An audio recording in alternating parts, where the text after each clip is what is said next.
Cool Figure TV. Revolutionary salute. Revolutionary salute. Like, share, subscribe. Welcome to the House of Revolution. You know I'm your humble host, the Yao Ming of Revolution. I got some late breaking news. The revolutionaries can use. Trump fucked around and found out the Chinese dragon shocks the world and puts an end to U.S. military dominance. Before we get into that, be sure to wipe your feet. That means hit the like button. You in the House of Revolution. Like, share, subscribe, support the platform, y'all. Well, revolution is a way of life, and revolution is for breakfast, it's for lunch, and it's for dinner. I got some revolutionary dinner for y'all. Y'all mean been very busy getting moved and everything, getting settled.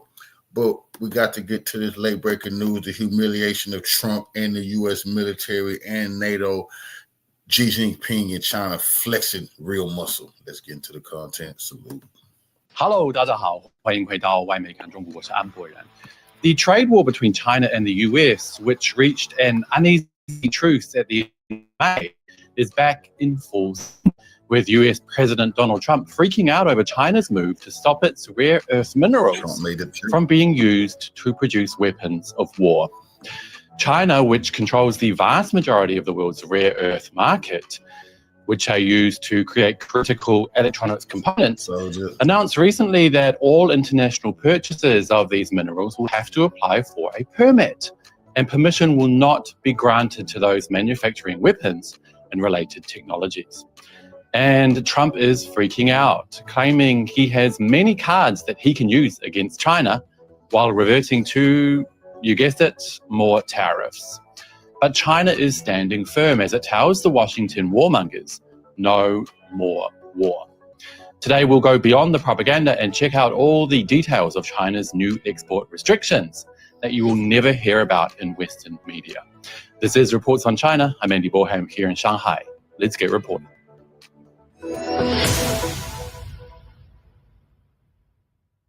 US President Donald Trump is freaking out after China announced new measures to control its rare earth mineral exports in the name of world peace.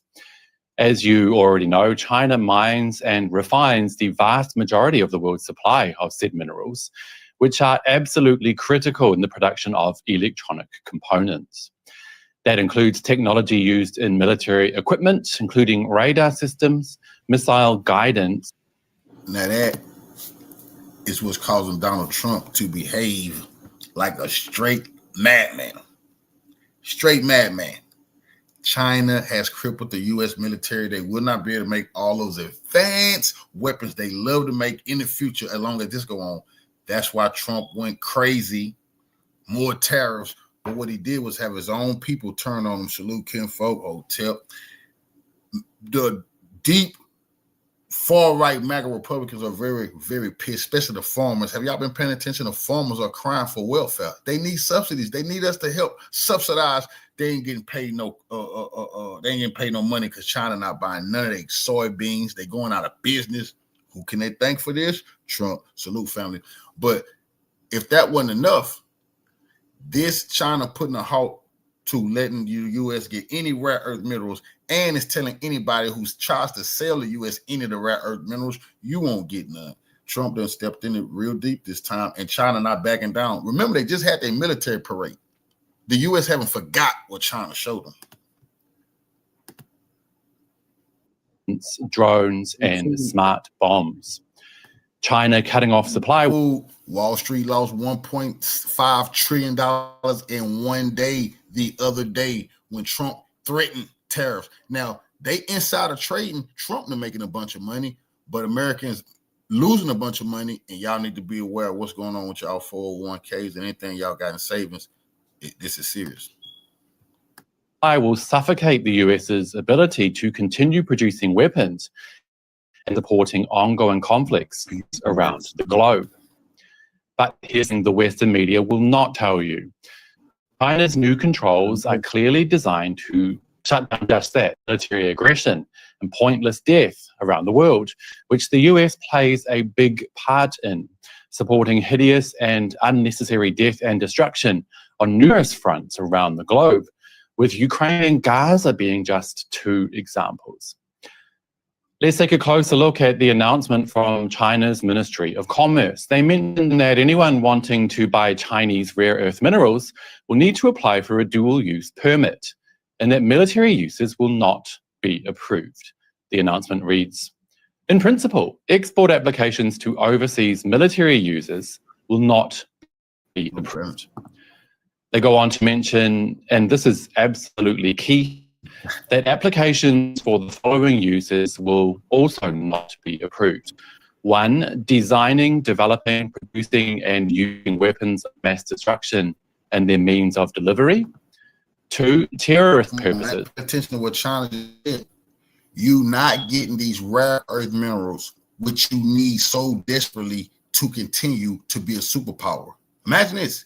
Cannot be a military superpower, not a technological one. You could go back to using the regular weapons that's not AI, that don't have AI in them and things of that nature, advanced satellite guided munitions. You can't satellite guide no munitions if you ain't got rare earth minerals. They done bit off more than they can chew this time, and China absolutely saying, you're not getting them. We know you need it if you're trying to build weapons. What the hell you think the U.S. wrong with it? 3, military use or enhancement of military potential. But the following point is something that you'll absolutely not read about in Western media about China's new rare earth export controls. That they have a clause whereby individuals and entities needing those minerals for good will not have to apply for a permit. The announcement reads, for export applications where the end use is for humanitarian relief, such as emergency medical treatment, response to public health emergencies, and natural disaster relief, overseas export operators do not need... Basically, if you BRICS nations, you can get all of the rare earth minerals you ever wanted because we believe you're going to be humanitarian with it. If you make weapons, you're going to want to feed the poor. You see, we know you're going to do the right things. The natural disaster happened, you will fly in to help people, but you might need to be on a military helicopter with some weapons on the military helicopter. We'll overlook that. If you BRICS, understand what China's saying.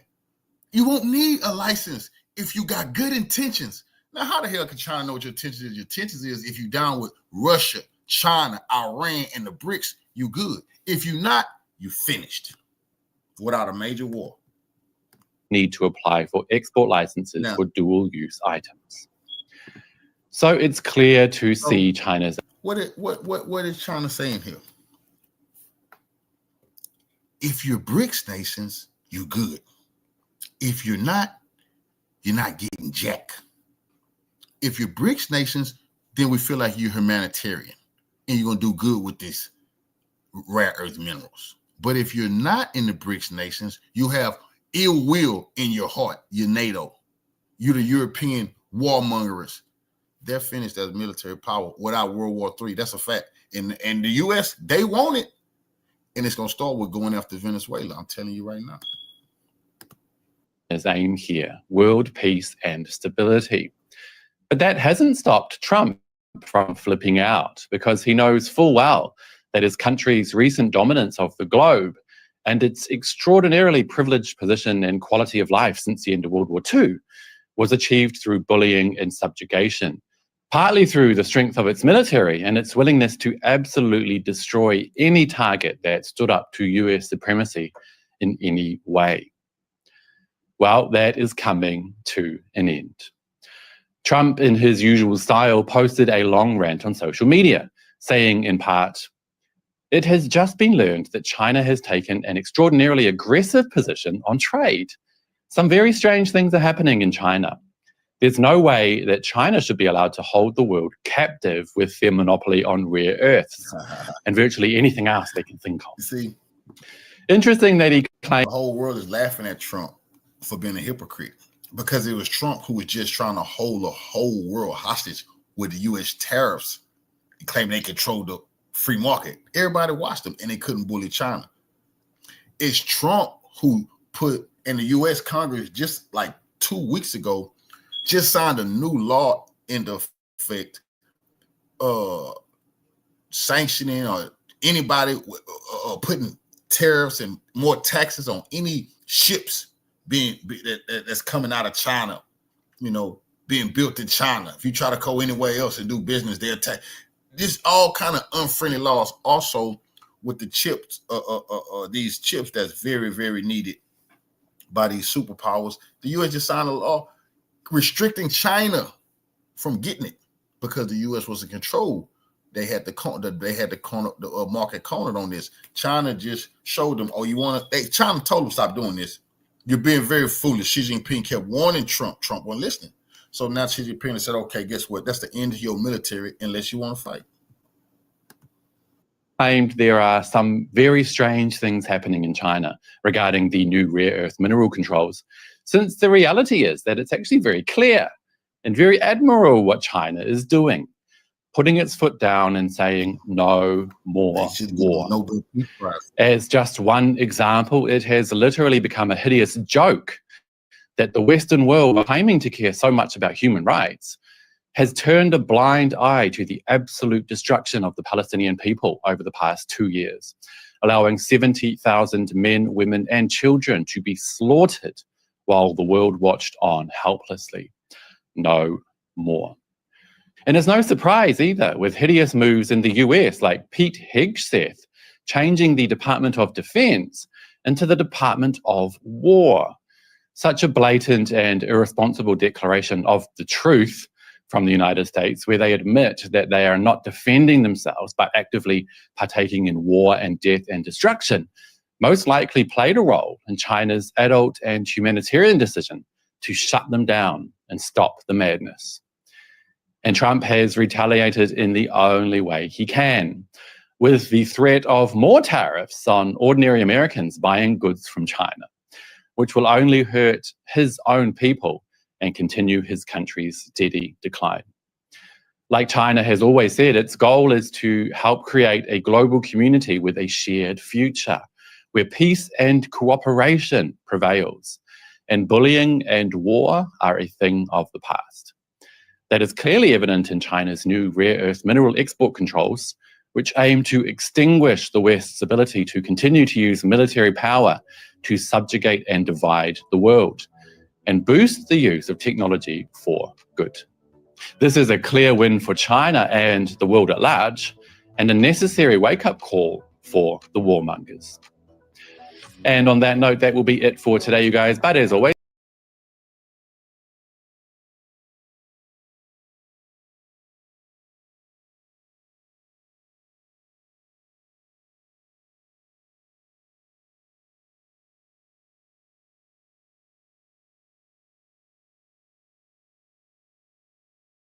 in the last video, Donald Trump is threatening 100% tariffs on China.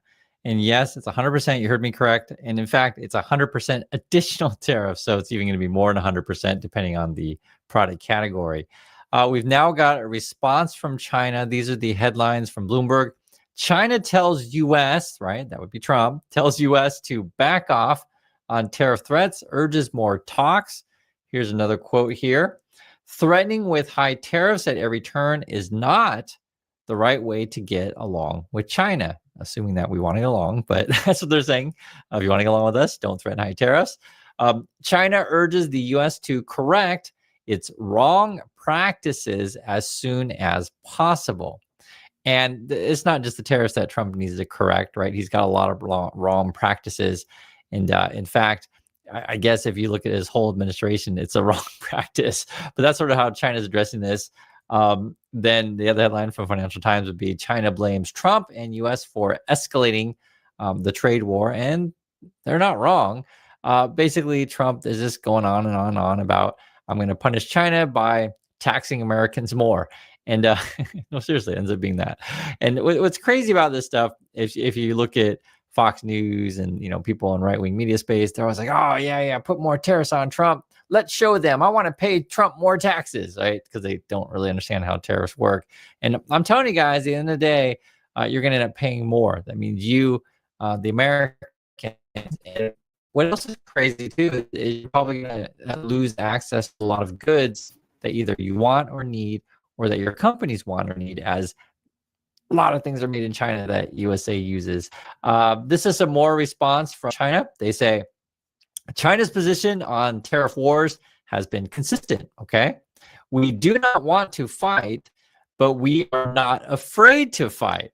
And they got some great quotes here. I think Trump needs to up his Twitter game. whenever you read Trump stuff, you guys know how it sounds. It's like all caps. It sounds like some 13-year-old kid ever. And then when you read the Chinese stuff, it's just, I mean, you can see it for yourself, right? We do not want to fight, but we're not afraid to fight. On Friday, the U.S. president, that'd be Trump, said that he would impose, quote, large-scale export control on virtually every product they make, which is like a lot of things, right? Including, quote, all critical software alongside new tariffs. He added that the new measures would be imposed on or before November 1st. So the way Trump thinks, it's like in 2 weeks, he's essentially making a TV show. That's what Trump is all about, right? And every week or every day, really, you got to have a cliffhanger. And so now we're going to be building up anticipation to November 1st. Oh my God, what's he going to do, right? And the drama right now is, are we talking to Xi? Are we not talking to Xi?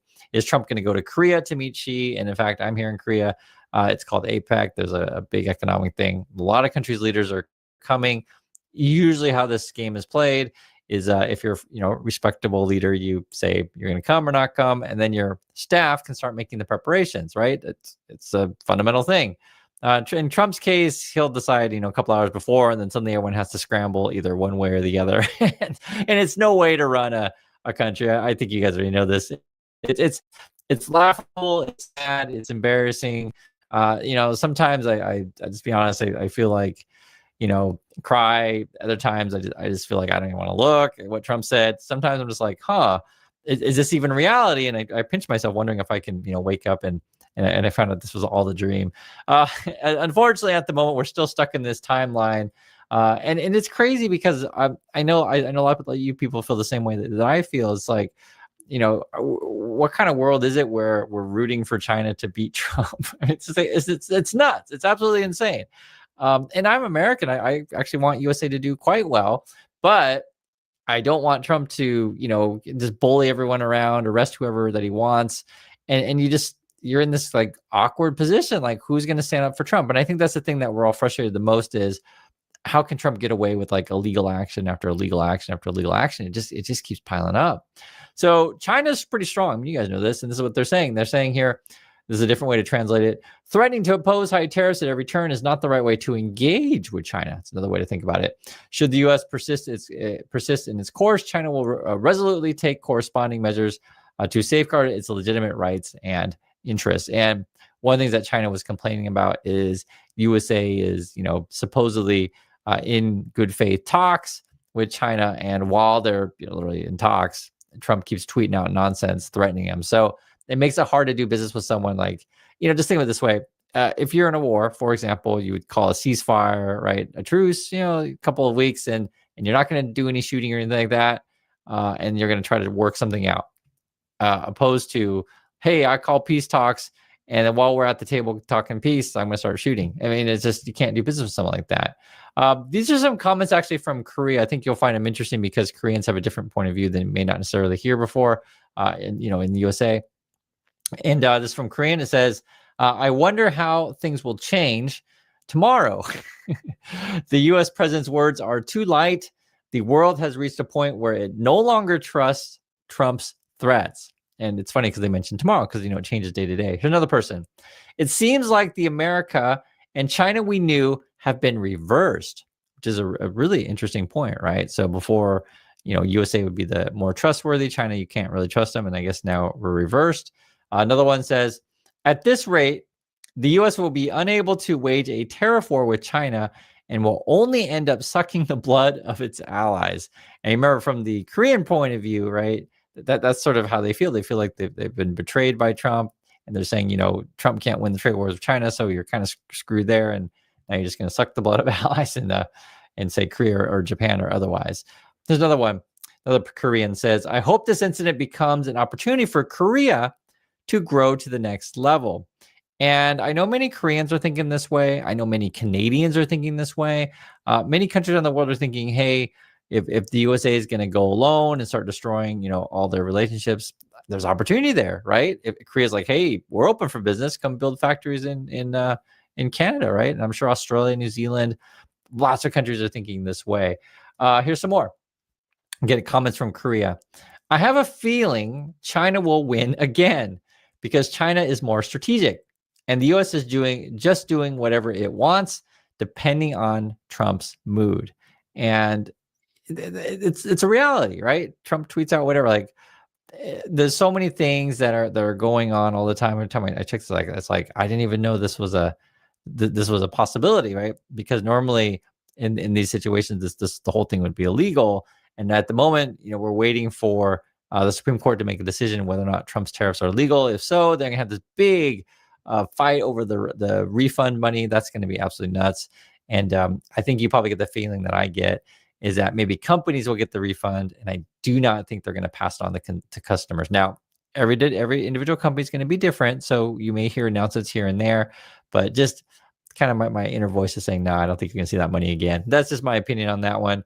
But you never know. Here's another one. China has seized the pretext and the initiative. Okay. Here's another comment. Don't just talk, you have to act. Are you a gangster country that rips off nuclear-free country? And in fact, that's a good point here. Korea's actually been considering developing its nuclear weapons programs more. If the USA is not going to be a reliable partner, why not take your self-defense in your own hands and start kicking out American bases, these kind of things, and to become nuclear power? Here's another one. I don't think the U.S. can win. China has been preparing since Trump's first term, and the U.S. is just recklessly lashing out. How can they possibly win, right? How can Trump and USA win? Moreover, the entire world is uniting except for the U.S. The U.S.'s power will further weaken. Another comment from Korea. China is doing well. I hope they respond with tariffs that are better than Trump's. The whole world is suffering because of that crazy Trump. And another comment. I hate China, but I really hate America these days. People's, this is funny. But that is actually a pretty common sentiment, There's always spats, and if you don't know about here in East Asia, there's spats between countries because of the intense competition. And unfortunately, USA is sort of, how can I say, ruining the relationships with countries, be it Korea and Japan, who are staunch allies for years. So that is a big mistake. I know we laugh about, but I want you just to see their reactions. Here's another person from Korea. Our country, which lives on exports in this war, nerves on thin ice. Only balanced diplomacy can save us. It's a blessing that Lee Jae-myung is president. So that's referring to the current president of Korea. Talking about USA, which is different than, say, here in Korea, the layoffs just keep mounting. They were threatening to fire federal workers, and now more numbers are coming in. I didn't know it was this many. I saw it before that they laid off much of it as CDC, but now they're saying more than 1,000 CDC staff received layoff notices during the government shutdown. Just think about that. It's crazy. And you'll get this message like this. This is, I guess, an email. And it'll say, I regret to inform you that you are being affected by a reduction in force, RIF action. Please find an attached notice memorandum explaining the RIF and next steps. This RIF action does not reflect directly on your service, performance, or conduct. It is being taken solely for the reasons stated in the memorandum, which basically means Trump doesn't like workers, wants to fire everyone, And I mean, this, I honestly, I can't make jokes about this kind of stuff. It's not cool. Just imagine this. I mean, you just lose your job, right? And this is a time when jobs are tight. Seriously, like it's so bad that the government won't even release numbers because the government is shut down. And the last time the numbers, came out, Trump got really mad, fired said person.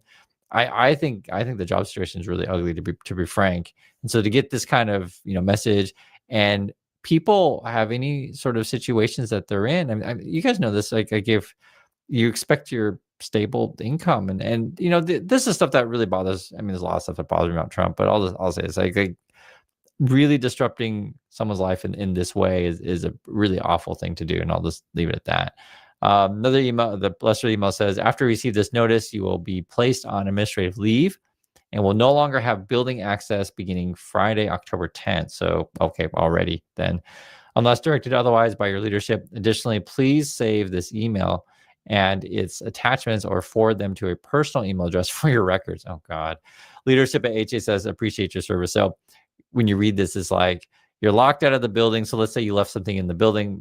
Chances are that's gone, at least for the time being.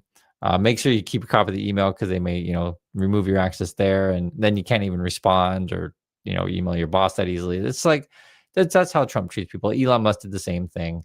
And unfortunately, this is affecting a lot of departments. You can see here, commerce, energy, education, health and human services, housing and urban development, homeland security, treasury. And then you also have this. I didn't know this was going on, but this is in Washington, D.C. It says signs popping up around D.C. Note, ICE kidnapping happened here. And people are sort of moralizing, like sort of reminding people of what's going on. There is so much that ICE is doing. I can't show you all the videos all the time, but it's like it's something new every day, something egregious. And so now we're keeping record of, right? ICE abducted someone here, or another sign here. Angel H was taken by ICE on August 25th here at 8:30 a.m. while walking to work. They'll put it, never forget, and they'll put it out, in the location that someone was effectively kidnapped. And so right now we're in a situation to where I think the more and more people that Trump hurts, the more that he will lose his base entirely, because you can't expect to fire everyone, raise taxes on everyone, right? So you got no money, things cost more, and then just completely just tweet out nonsense nonstop. And people will start to figure out that this guy is absolutely Looney Tunes. I mean, if you're watching this channel, you probably know this stuff. But unfortunately, there's still MAGA people out there who don't. And essentially, we need to just keep telling the truth every day. So I do appreciate your time, everyone. Please be careful out there. And I'll catch you on the next video.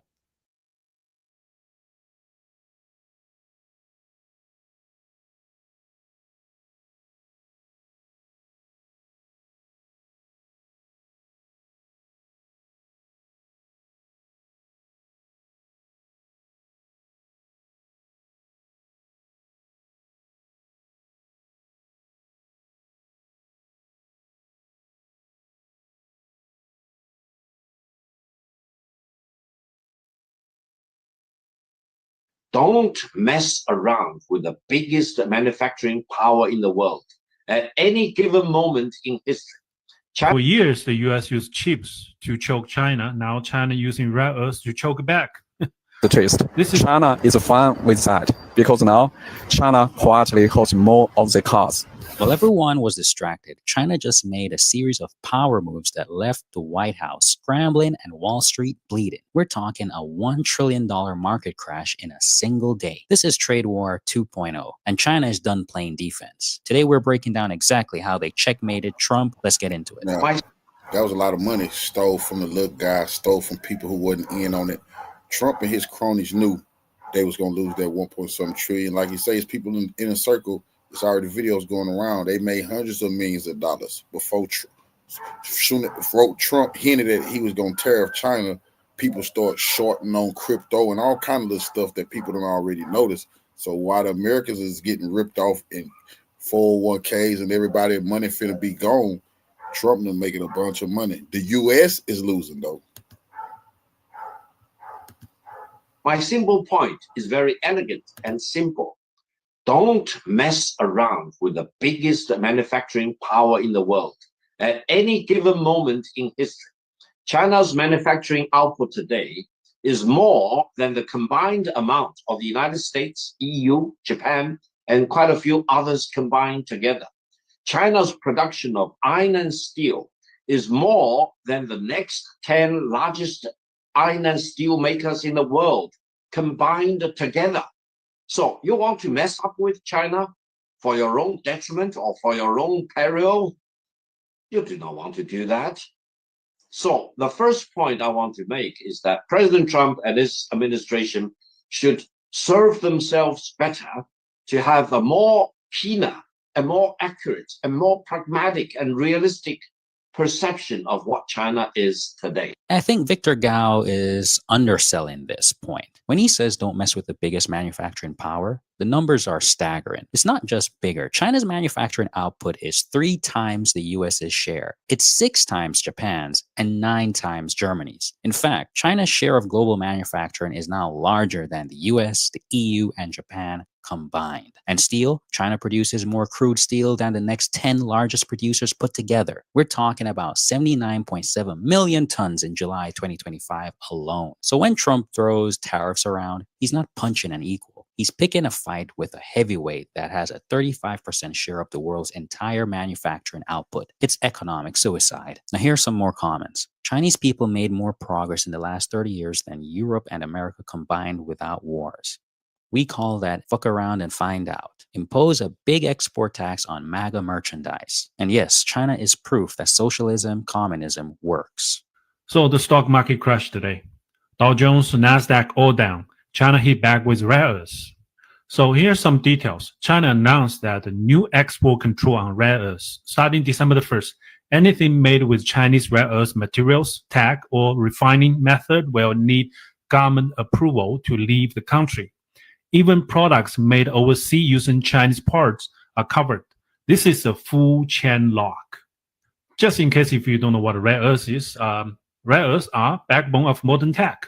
They power EV motors, wind turbines, fighter jets, and every high-end chip. China refined about 70% of the world's supply. So if Beijing tighten China just went for the U.S. military throat. They're not playing with Trump, and they warned them. They see they could have. They did this, then they backed off a few months ago. But they just was letting Trump know this is what we could do to you.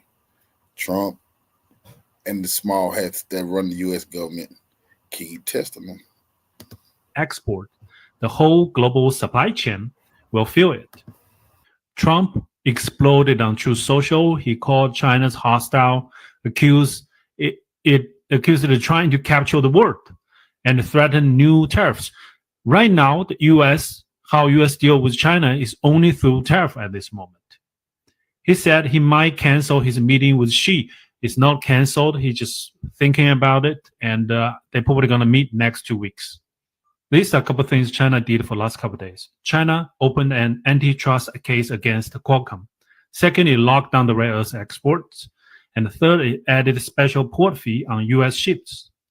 For years, the U.S. used chips to choke China. Now China using rare earths to choke back. This is basically trade war 2.0. China is not defending anymore. It is actually taking offense. Exactly. Trade war 2.0. China is no longer reacting. They are proactively using their economic arsenal. He mentions the new export controls, the antitrust case against Qualcomm, the new port fees on U.S. ships. This is a coordinated, multi-front economic assault. The port fees alone are a direct tax on American shipping, charging $56 per net ton on U.S. vessels starting this week. The new rare earth rules, which go into effect on December 1st, are the final nail in the coffin. They cover the entire supply chain. Any product made with Chinese rare earth tech or refining methods, even if assembled overseas, needs a license to be exported. It's a full chain lockdown. For years, the US used chip restrictions to try and choke China's tech industry. Now, as he says, China is using its control over the building blocks of all technology to choke back. This isn't a defensive move. This is a checkmate. And now for comments. Please, China, we Americans are not in any position to endure anymore. Despite what our esteemed President Trump is saying, America is in deep financial trouble. We, the American people, must pay all these silly tariffs. I beg the Beijing government to show mercy towards us ordinary American citizens. Good. Without rare earth, U.S. can't produce lethal weapons. And with less lethal weapons from U.S., the world will be at peace. Stock market dropped $1 trillion today. China announced yesterday that they were restricting the export of rare earth metals. This was a huge deal because they control roughly 80% of the entire world supply, and those materials are sorely needed for industries like AI and computing.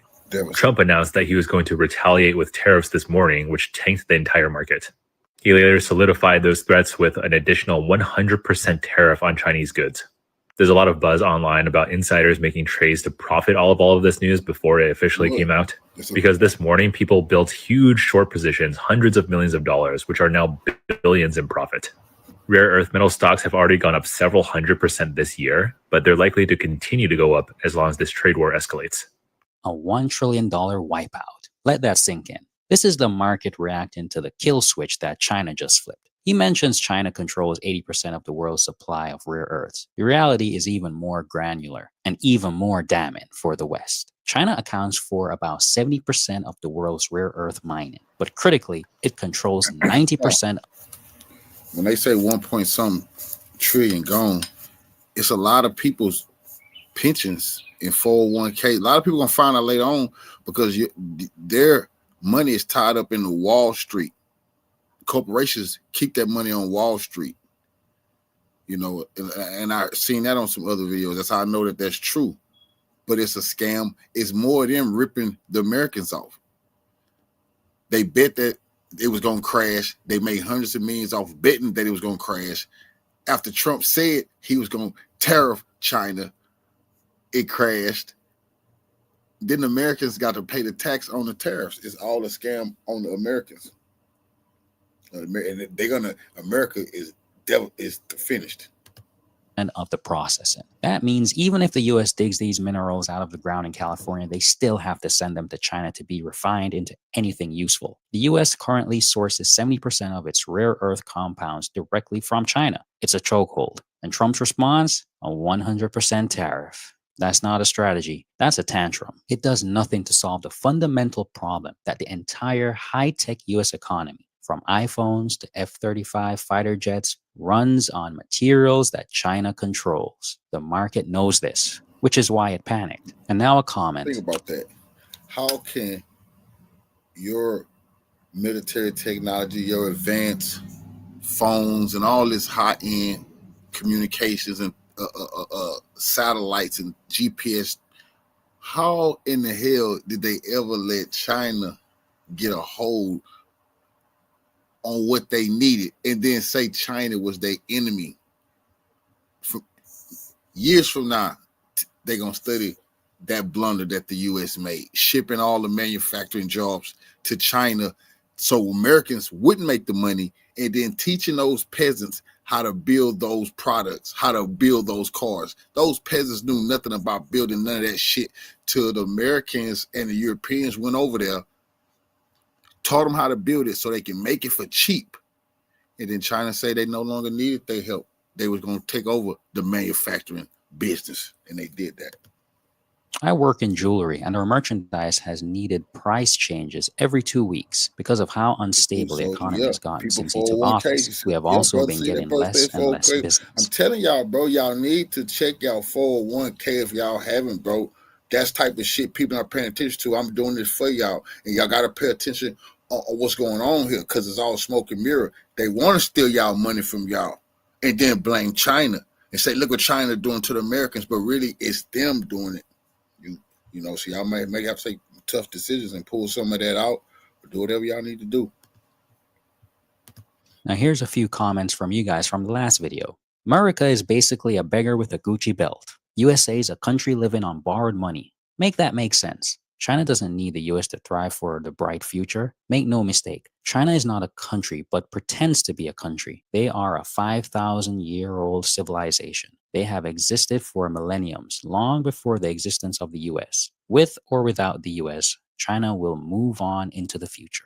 US-China tensions have entered a new stage, and once again, Trump will win. Here is what happened this week. China tightened export controls on rare earth metals, the materials the world needs for chips, EVs, and defense. Trump fired back right away, announcing a 100% tariff on Chinese goods. But here is what most people missed. China's move wasn't random.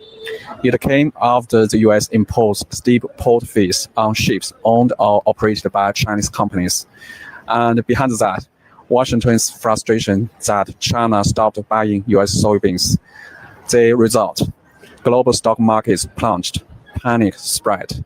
But honestly, there is no need to panic. This pattern, fight, pause, repeat, will probably last for years. And just like every round before, Trump will declare victory. Because in Trump's world, there is only one outcome, winning. But here is a twist. China is fine with that because now China quietly holds more of the cards. The pattern goes like this. China makes a move. The US reacts. Negotiations happen. China partially rolls back. Then Trump announces victory. But China actually pays no price. That's what this new phase looks like. My personal view, there won't be a major military conflict. The shouting may sound ugly, but it's the reality we will have to live with. And over time, more Americans will realize something simple. China doesn't actually want to replace the US. Do you know why? This is the most important point that the mainstream media completely misses. He's right.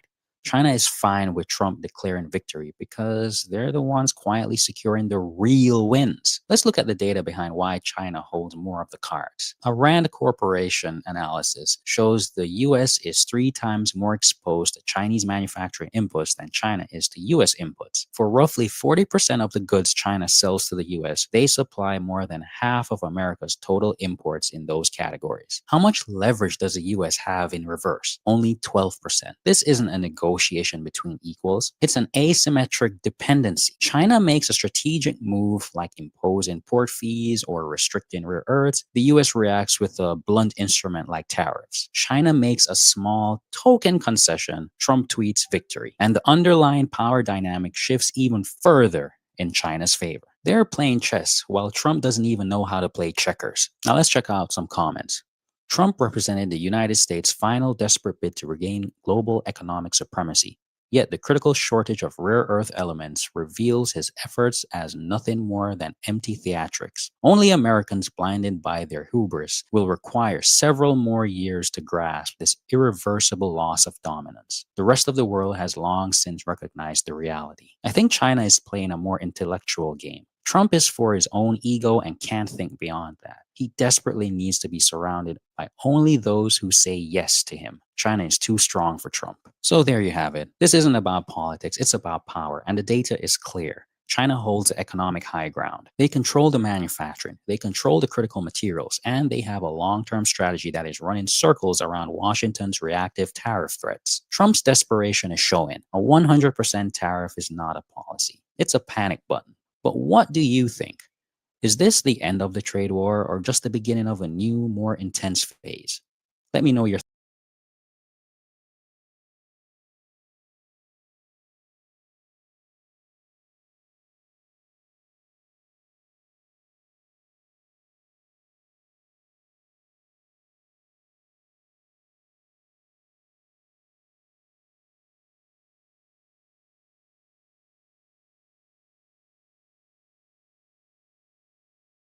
Would say Groundhog Day. Back to April. US stock markets crashed yesterday after Trump first threatened massive tariffs on China, and then later he imposed 100% additional tariffs on top of those existing levies that they already have in place. Now, this he did in response to China's unexpected move on Thursday of putting export controls on rare earth materials. President Trump theatrically posted on early Friday. For every element that they have been able to monopolize, we have 2. I never thought it would come to this, but perhaps, as with all things, the time has come. He went on to say that it could be painful, but in the end would be great for the US. We have to wonder about when that end might actually be. The markets reacted instantly as US stock markets fear gauge jumped as President Trump sparked a risk-off sentiment with his first post. The VIX, which measures the investor anxiety, jumped on Friday up around 30% in one go. It was trading at almost 21, which is above its 50-day moving average of around 16. The Dow was down 900 points. The tech index NASDAQ was down around 3.6%. The S&P was down 2.7%. Even Beijing's actions on Thursday were brushed off. They were seen as another tit-for-tat small moves that were continuing between the world's largest 2 economies as they remained still in trade talks. Tech stocks kept rallying to record highs into Friday morning US time. Then suddenly, boom.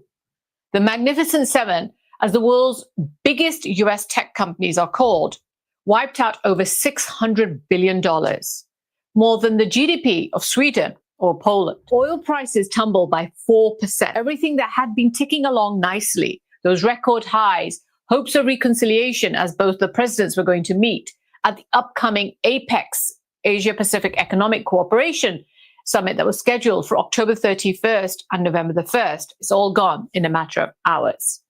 And it's a huge spanner in works as the world's two largest economies face that November 10 deadline to reach a comprehensive trade deal. This was the second major sell-off in 2025. Back in April, Trump's first tariff shock wiped off $1.5 trillion from global markets. But this time, the reaction so far has been sharper and faster, showing just how fragile investor confidence has become under this unpredictable trade diplomacy that's being implemented by Trump and still supported by his supporters. Then later on Friday, after the stock markets closed, President Trump posted again. Starting November 1st, 2025, or sooner depending on any further actions or changes taken by China, the United States of America will impose a tariff of 100% on China, over and above any tariff that they are currently paying. Also on November 1st, we will impose export controls on any and all critical software. He's also threatened China with export controls on Boeing parts, which he knows they need given just how many existing Boeing jets they currently have. And it was just recently reported in August that Boeing was in discussions with China to sell another 500 jets to the country. Now, that deal will probably now be killed by Beijing. Why would it want to extend its risk even more to American jet parts? So what happened? Will Trump follow through on his threats, or will he do a taco? Now, behind the rupture is the issue of rare earth minerals. I've done lots of vlogs on those. Do check out the playlist. On Thursday, China's Ministry of Commerce announced expanded export controls. It issued 6 separate notices outlining a sweeping expansion of its export control regime. This widened its rare earth export curbs, adding 5 new elements, as well as key items related to lithium battery production and super hard materials. And it imposed a stricter scrutiny on semiconductor users as well. The world's top processor also restricted dozens of refining technologies and warned that foreign producers using Chinese materials will have to follow its rules. China accounts for about 70% of the global rare earth mining and around 90% of global processing capacity. Now, many US analysts believe that Beijing is being overconfident about its leverage in that relationship over rare earths. And Trump on Friday said in his post, China is becoming very hostile and sending letters to countries throughout the world that they want to impose export controls on each and every element of production having to do with rare earths and virtually anything else they can think of, even if it's not manufactured in China. In his earlier post on Truth Social Online, Trump said that I was to meet President Xi in 2 weeks at APEC in South Korea, but now there seems to be no reason to do so. Trump also said that besides higher tariffs, many other countermeasures against China are under serious consideration. China hawks are salivating that sanctions may be on the card. John Moulinar, the chairman of the hawkish House Select Committee on China, said that China's new restrictive measures on rare earths were an economic declaration of war against the U.S. and a slap in the face to President Trump amid his efforts to fight for a level playing field. Now, you may remember that in my last vlog on potential Chinese investment in the U.S., he condemned the idea and he said, China routinely cheats in its dealings with the U.S. We cannot allow those companies to gain more access to our economy. Now, interestingly, in response to the Chinese actions on Thursday, Democrats in the House Foreign Affairs Committee blamed Trump for China's tightening of those rare earth exports. One member, Gregory Meeks, who is a ranking member on the committee, said in a social media post, they are in retaliation for Trump's reckless trade war, where he used American export controls as a negotiating leverage. Trump's actions are resulting in expensive consequences for American families. Rare earth minerals, which are used in products such as cell phones and automobiles, have long been a thorn in the side of the US-China relationship. After tensions eased between the two countries over the summer, China said it would allow rare earth exports to the US in a move that went on to ease tensions between the two countries. And it sent US stocks at these higher levels that we saw now. The new Chinese license requirements apply to any product that contains even trace amounts of Chinese rare earths. And even if that product is being sold by a foreign company to a foreign customer, they will also apply to products that contain no Chinese rare earths at all. If they were all made with Chinese mining or smelting or magnet making technologies, they'll fall under those rules. So those rules are going to be very difficult to monitor and enforce. But do they sound familiar to you? Then remember, this is what the United States tried to do earlier this year with regard to US technology, over which there was an uproar from the Chinese, and then the US had to take these back and back down. Now, once the rules are in place, China, of course, can decide how quickly and liberally it will decide to approve licenses and how forcefully it's going to crack down on the rule breakers. In peaceful times, when everyone's getting on well, they could grant licenses very quickly, minimizing disruption to the world's supply chains. But if trade relations turn sour, it can also dial up those disruptions by just turning down licenses or slow walking those applications, or even ramping up enforcement. Now, Trump is facing in his second administration a confident China that feels that it has a really big new variable in that relations with the United States, the rare earth export controls.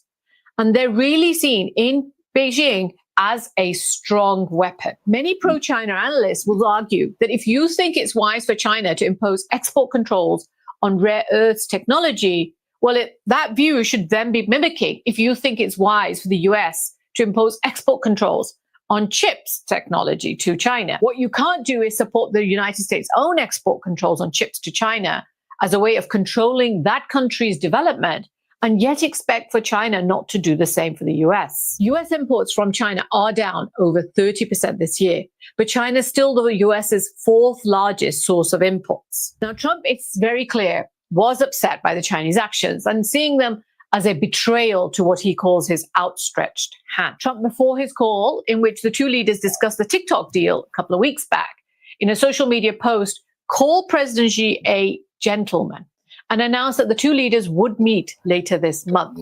That last phone call, which was the third between the two leaders, was described by the US president as being very productive. And Beijing also called it as pragmatic, positive, and constructive. However, it's clear that despite this on-off flurry of US-China activity, with attempts to resolve issues through trade talks, under the surface, both countries are pursuing strategies to reduce dependence and insulate themselves from each other, building those buffers between them. Now, frictions between the two sides have continued as the average tariffs on Chinese imports remain around 55%. And despite Chinese requests, Trump's trade team has refused to remove those fentanyl-related levies, and they've kept those talks focused on broader issues like Chinese state subsidies, overcapacity, and export controls. And this has frustrated the Chinese that none of their interests are being discussed during these talks. Remember, they're not Japan or South Korea or even Europe. They're the world's second largest economy. Now, there has been a series of tit-for-tat measures between China and US over the past couple of weeks, despite these trade talks. And this was seen as an attempt by the two parties leveraging themselves vis-a-vis the other. Now, before the Chinese imposed their export controls on rare earths on Thursday, remember, the US had just introduced its blacklist ban of new entities, the so-called 50% rule, which caught many more Chinese companies in its net. I did do a video on this recently as well, so do check that out. I'll put a link to it in the description. The Chinese actions can be seen as that angry response they're giving to that blacklist. In the longer run, the question is, who can unwind their dependency on the other faster? China is investing in domestic semiconductor manufacturing in an effort to free itself of the need for US technology or technology from Taiwan or other American allies. And the United States has ramped up its efforts to boost domestic production, adopt substitute materials, and pursue strategic partnerships with third countries, especially in rare earth minerals. The US government has taken shares and positions in many of these rare earth mineral companies, including MP Materials.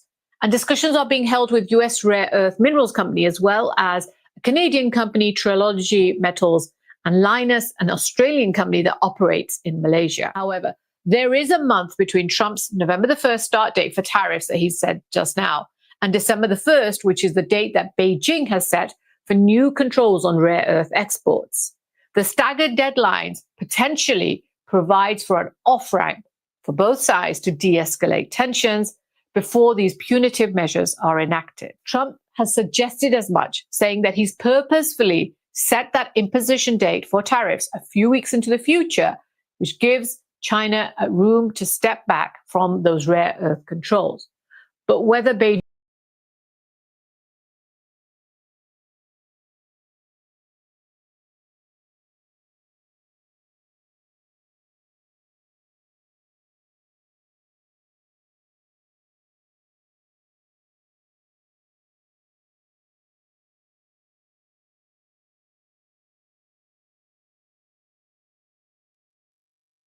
Right. So it takes a peculiar kind of genius to keep sanctioning the same countries for the same behavior and expecting a different result. It's Einstein's definition of insanity, wasn't it?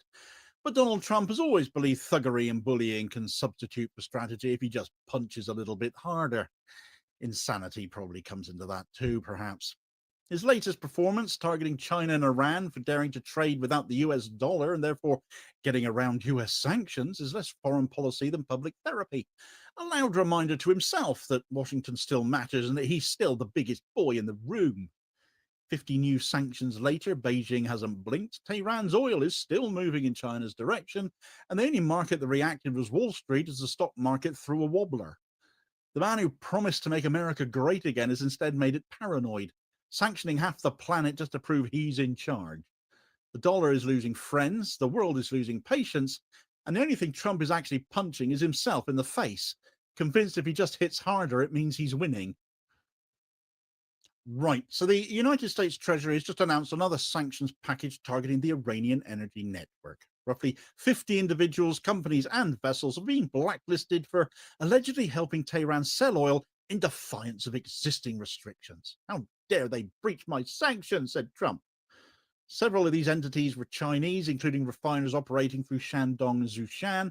The Zhoushan Langyong petrochemical plant had processed blended crude from what Washington was calling Iran's shadow fleet. Ooh, scary. Ships reflagged or renamed to conceal their point of origin, something I spoke about in another video the other day. Donald Trump's team has presented the move as proof of American resolve, though. Treasury officials described it as unwavering enforcement of sanctions. Yet the optics tell a very different story, because the bloviating blood vessel fit to burst that passes for the US president has ballsed up again. Stock markets fell immediately. The S&P 500 dropped 2.7%, the Nasdaq 3.5%. Investors were not watching power being exercised, they were watching anxiety take the stage. Trump's claims that no one evades US sanctions, but behind that claim, shares were tumbling and tankers just kept on sailing. The gap between his triumphalism and market reaction quickly became a gaping chasm, a leader declaring victory as his own economy flinched, Nero fiddling as Rome burned, if you like. It was a gesture of control that revealed a loss of control. The one instrument Washington always reaches for, the dollar-based sanction. It no longer frightens those it targets anymore. It only unsettles those who impose it.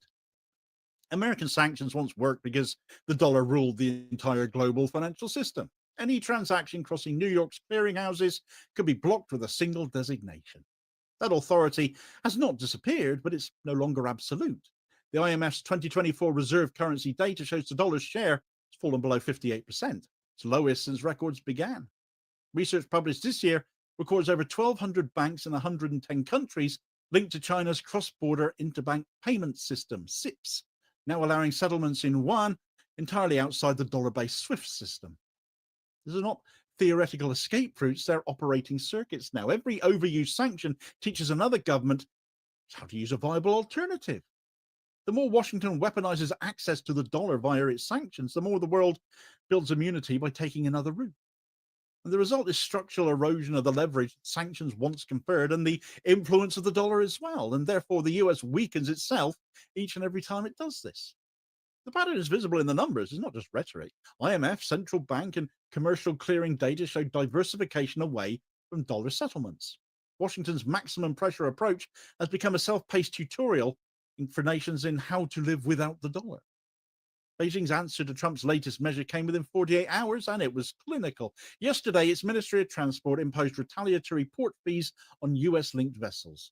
AP News and the Wall Street Journal, amongst other sources, confirmed the specifics that from the 14th of October, any ship that is US built, US owned, US flagged, or majority US equity would pay 401 per net ton for each voyage to Chinese ports, capped at 5 voyages per year. The Chinese Foreign Ministry spokesperson described it as a necessary response to illegal and discriminatory actions, a phrase repeated in much foreign media coverage of it. Other reports cited maritime analysts who estimated that the fees could raise US carrier costs on East Asian routes by 10 to 15%. Simultaneously, Beijing introduced new export licensing rules on rare earth elements. Because China supplies about 70% of the global output of these rules give it a rather large lever over US electronics and weapons manufacturing. This kicks Silicon Valley straight in the transistors. Each step was procedural, not performative. It was administrative patience confronting political theatre. Trump's not a very good actor. Here was the first reversal, therefore. The United States intended to tighten the screws. Instead, it provoked a quiet squeeze on its own logistics and supply chains. The deepest challenge to Washington's sanctions regime lies in the quiet revival of bartering, too. This is what I covered the other day, so I won't go back over that too much here. But Chinese firms are purchasing Iranian oil through infrastructure exchanges rather than paying with cash. Power plants, railways, and automotive projects in Iran are paid for with crude oil, not dollars. Another report in the same vein has confirmed that the Chinese car manufacturer Chery has now swapped semi-assembled vehicles for Iranian copper, another barter system proving extremely workable. These deals are fully documented already. They're not speculative. So in practice, this means sanctions no longer block trade. They simply redirect it. There's other ways around it. Export data shows Iran shipping an average of 1.7 million barrels of crude per day by the middle of this year, its highest level since before the US left the JCPOA agreement with Iran in 2018. Also, Donald Trump's stupidity. If the objective was isolation, therefore, the result is just finding integration by other means. The sanctions built the very parallel network they were meant to prevent. Iran's adaptation is seen in its shipping methods, the shadow fleet, as America's calling it. Roughly 300 tankers, according to open maritime registries, moves oil via reflagging and mid-ocean transfers. And each reflagged ship is an act of learned resistance. After 2 decades of restrictions, Iran now treats sanctions as a predictable cost of it doing business, not an obstacle. So they adapted to it. That's the definition of policy failure. Trump's model relies on escalation. If one list fails, publish another one. But deterrence depends on scarcity. And once punishment becomes routine, it ceases to deter anymore. Sanctions fatigue has crept in across industries and governments. That's visible in supply chain behavior now. Businesses now view Washington as a risk variable, not a guarantor of stability at all. So every sanction intended to demonstrate control instead signals more unpredictability, and the markets end up responding accordingly and go south. Within the United States, sanctions serve electoral optics more than strategy. They deliver headlines about toughness and how much of a bully Trump is, but also feed inflation at the same time. Importers face higher costs for Chinese electronics and pharmaceuticals. Exporters have to meet the cost of retaliatory tariffs. Logistics firms have warned that freight rates from Chinese ports to Los Angeles will rise by 10 to 12% after Beijing's port fee measure. Those increases feed directly into consumer prices and corporate anxiety. So while Trump proclaims victory from the podium about being all tough and brave and bold and gets a pat on the head for being a very big boy, the American public pays the bills at the checkout. The disjunction between image and impact is factual, not rhetorical. The same week he announced new penalties on China, US markets lost hundreds of billions in values. The punishment lands inwards, punching himself in the face. Just can't see it. Beyond the West, the reaction was indifference mixed with some recognition, though. Tehran quoted economists arguing that US unilateralism reveals fear of equality. Other reports called it the moment Washington's power became performative rather than persuasive. Across Africa and Asia and Latin America, governments note that defiance can now succeed. Membership of BRICS or the Shanghai Cooperation Organization continue to grow. Therefore, each American attempt to isolate rivals just accelerates the creation of alternative alliances. What was once a sanctions regime is becoming a catalyst for multipolar coordination and increasingly US isolation. And for Trump, the sanctions are just stagecraft. They require no congressional approval. They cost no US casualties. They feed the image of decisive leadership and toughness. But the populace pay at the checkout. The absence of measurable goals betrays their emptiness. Treasury press briefings outline no benchmarks for success, only vows of persistence. Therefore, sanctions now exist only to prove action, not to achieve any definable outcomes at all. The government punishes to display movement, and a cycle of gestures just ends up replacing actual policy. European officials no longer disguise their frustration at it either. EU sources have apparently called Trump's new measures counterproductive. Well, that's diplomatic, isn't it? Each new unilateral US decision nudges allies towards systems that Washington cannot police because they have no part in it. Empires historically mistake enforcement for strength. Britain's maritime coercion once ensured compliance until others built fleets of their own. The US now enforces through software and settlement law, but the dynamic isn't changed. Trump's sanctions reflect that same inflection point. They're not instruments of order, but symptoms of fatigue. This is an analytical inference grounded in comparative historical research. It's not speculation. Dominant powers always decline when punishment replaces partnership. And while Washington escalates, Beijing consolidates. Projects under the 25-year Iran-China cooperation agreement continue to expand. Reports have confirmed new rail and port developments linking Iran to Central Asia. Each addition strengthens a trade network that cannot be switched off by US decree. Iranian officials now treat every new sanction as validation. Oil Minister Javad Alji told state television on the 10th of October that exports to friendly nations were continuing at record levels, a claim aligned with those reports of 1.7 million barrels a day. Tehran's reading is blunt. If the world keeps buying and the United States keeps sanctioning, then the policy's failed. Each renewed measure strengthens Iran's claim to sovereignty within the global south. It's a narrative built entirely on documented trade flows. And the balance sheet is perfectly straightforward. 50 entities sanctioned, Iranian exports are still up, Chinese oil purchases are steady, US shipping costs are now higher by roughly 10%. Rare earth controls of unsettled technology markets in the US as well. Dollar's share of reserves are declining. CIP's participation is just going up and up and up. Each figure is confirmed in public reporting. Together, they chart an inversion. Every single attempt at enforcement by the US reduces the enforcer's advantage. That is not political opinion. It is a series of audited and reported outcomes. Trump's rhetoric describes these actions as warning shots, but the real warning is directed at Washington itself. When a government spends its energy tracking, bartering partners and individual captains, it reveals managerial panic, not authority. Beijing and Tehran are going to keep on trading. Global markets will adjust. Only the sanctioner is feeling the strain. The US Treasury's own database lists more than 9,000 entities currently under sanction. Congressional Research Service analysis from 2024 estimates that these designations affect about 1/10 of the world's active commercial workforce through direct or secondary exposure. When coercion becomes that broad, it ceases to be selective and starts to become structural. And that's an admission that Washington has got no other tool left in its box.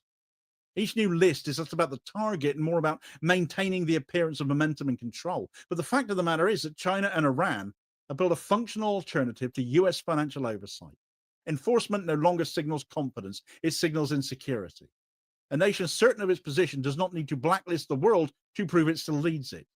The inference, grounded in observable behavior, is that the US is acting out its supremacy rather than exercising it.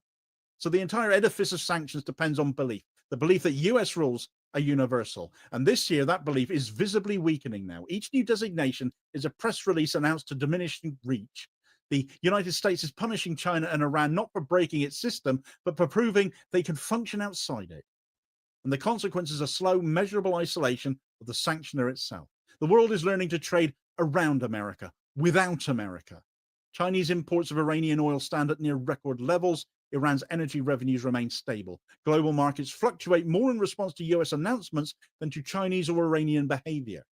The dollar's share of global reserves continues to fall, and participation in alternative payment systems continues to rise. All of these outcomes verified in published data. Trump's October sanctions were meant to demonstrate dominance, and instead they've exposed his fragility. The self-image of control has become his own contradiction. Sanctions no longer restrain adversaries. They teach them how to live without the enforcer. The world now sees Washington policing a system that fewer and fewer of them need to obey. The blunt truth is captured in just one sentence. Trump mistook punishment for power. Every measure he signs hits home before it lands abroad. The United States is sanctioning itself, in effect. So if sanctions no longer work, what does Washington have left? For more on how China and Iran have broken the US sanctions system and how returning to bartering has done it, check out this video recommendation here as you're suggesting that.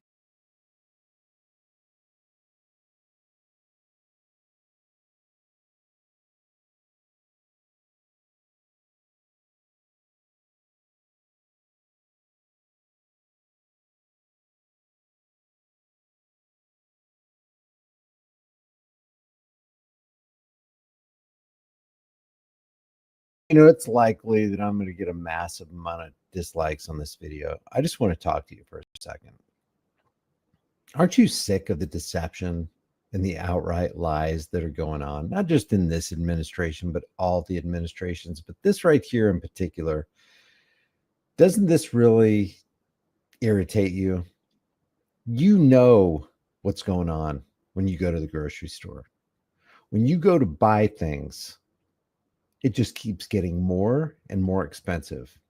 Coffee, bread, eggs, meat, poultry. You know things are getting more expensive. Your dollar is buying less and less. You have to work more and more. When you walk out of the grocery store with your shopping cart, you have less and less bags, and you can't even believe that you spent that much money for so few items. And yet here's Donald Trump, completely insulated from the economic problems of this world, and always has been, saying just out, good news for the holiday season. Early prices are down, while tariffs are making our country an economic power again. Do you detect that early prices are down? I mean, the prices for things that really matter, those necessities in life. He says also, virtually no inflation. Is that really what you're experiencing? Is that what you see in your neck of the woods? As stock markets continually hit record highs, the best of all worlds for the USA. And I'm just sitting here thinking to myself, how can he just sit there and lie, knowing he's lying like that? How can he sit there and intentionally try to deceive the people into thinking that things are a certain way when they are absolutely not? And beyond that, how can those who once supported him continue to support him knowing he's lying, knowing he's destroying their lives? And you know when this current round of inflation happened, right? Yeah, inflation's always happening. Why? Because the Federal Reserve, the Treasury, they're always devaluing the dollar by diluting the money supply. But the latest round, the biggest shot of economic terrorism, which is exactly what it is against the American people, happened when Donald Trump put his pen to the paper and signed the $6.2 trillion, not million, not billion, $trillion CARES Act. It's twice as large as any relief ever signed. It's 2.2 billion, but it actually goes up to 6.2 potentially trillion dollars. So you're talking about a $6.2 trillion bill, nothing like that. But I want to thank Republicans and Democrats for coming together, setting aside their differences and putting America first. $6.2 trillion. I've never signed anything with a T on it. I don't know if I can handle this one, Mitch. We can't chicken out at this point. I don't think so, huh? All right. Thank you all. Good. I wanted that to be a nice signature. It was supposed to be 2.2, but they added a $4 trillion Federal Reserve backstop in there, which helped them to unleash a whole lot of fiat currency, funny money, to dilute the system. And that's what we're seeing right now. We continue to see it. This CARES Act signature was years and years ago, and we're still seeing it. The prices have not declined. They continue to go up. The dollar has not strengthened. It continues to be devalued. You're not working less so that you can enjoy time with your family. You're working more and more and making less and less. And the less and less that you make is buying less and less at the store.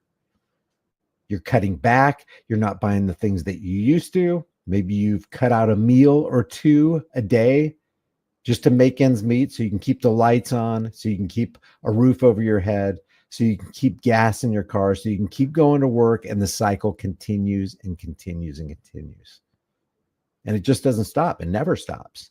The national debt always increases. The devaluation of the dollar always happens. And you would think if anybody knew what was going on, if anybody had their fingers on the economic pulse of what was really going on in the political realm, and to not participate in it, not continue to vote for the chains of your own oppression, it would be somebody like this guy, Clint Russell. Clint Russell, redheaded libertarian, Dave Smith, all these libertarians who say that they're for liberty, they're for free markets, but they go out there and they vote for Donald Trump anyway, knowing that he called himself the father of the VAXX, knowing that he continues to this day to promote the CLOT shot, knowing that he signed the CARES Act and economically ruined America and is economically ruining America through tariffs. And yet Clint Russell says, this is from Liberty Lock Pod, just got groceries and realized it's been 5 years since prices went absolutely nuts. And they haven't stopped. I'm not getting used to it. I'm not getting less angry. I want every politician responsible for destroying our currency arrested. Not joking. We were robbed. Well, the reason we were robbed, Clint, is because people like you continue to support a system that you know is corrupt. You continue to support a guy that you know called himself the father of the VAXX, that you know was the signatory for the biggest power and wealth transfer in the history of humanity. No one has ever signed a $6.2 trillion stimulus bill. No one. That's the most amount of money unleashed with one signature up to this point in history right now.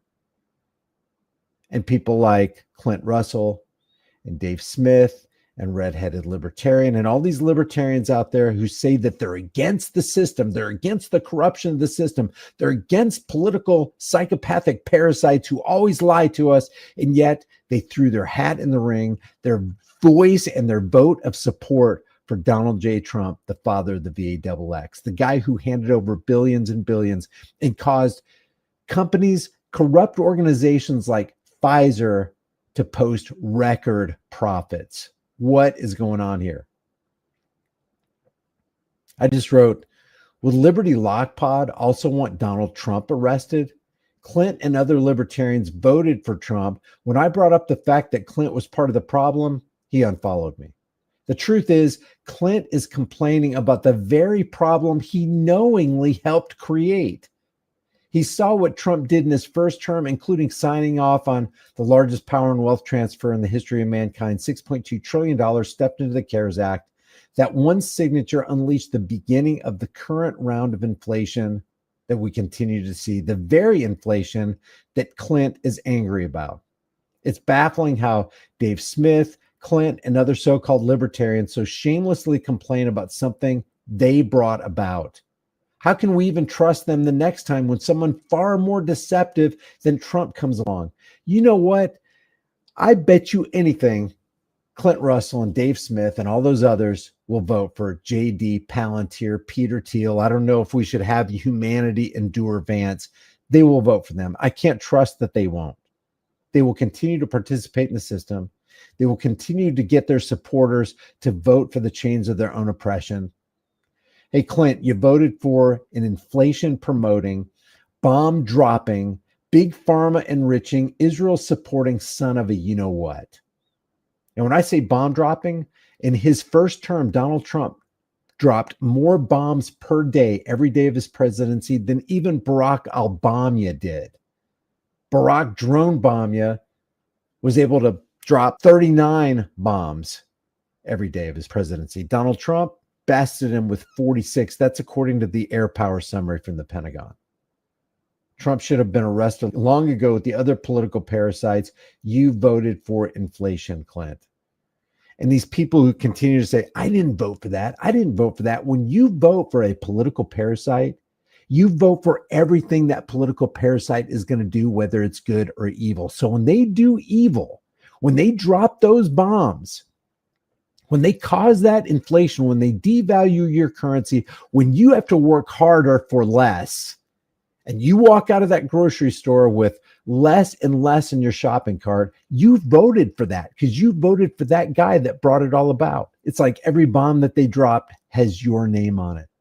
Every body that's blown apart has your endorsement. Every time that beef goes up or poultry or eggs, it's your fault. You submitted to that. You supported that.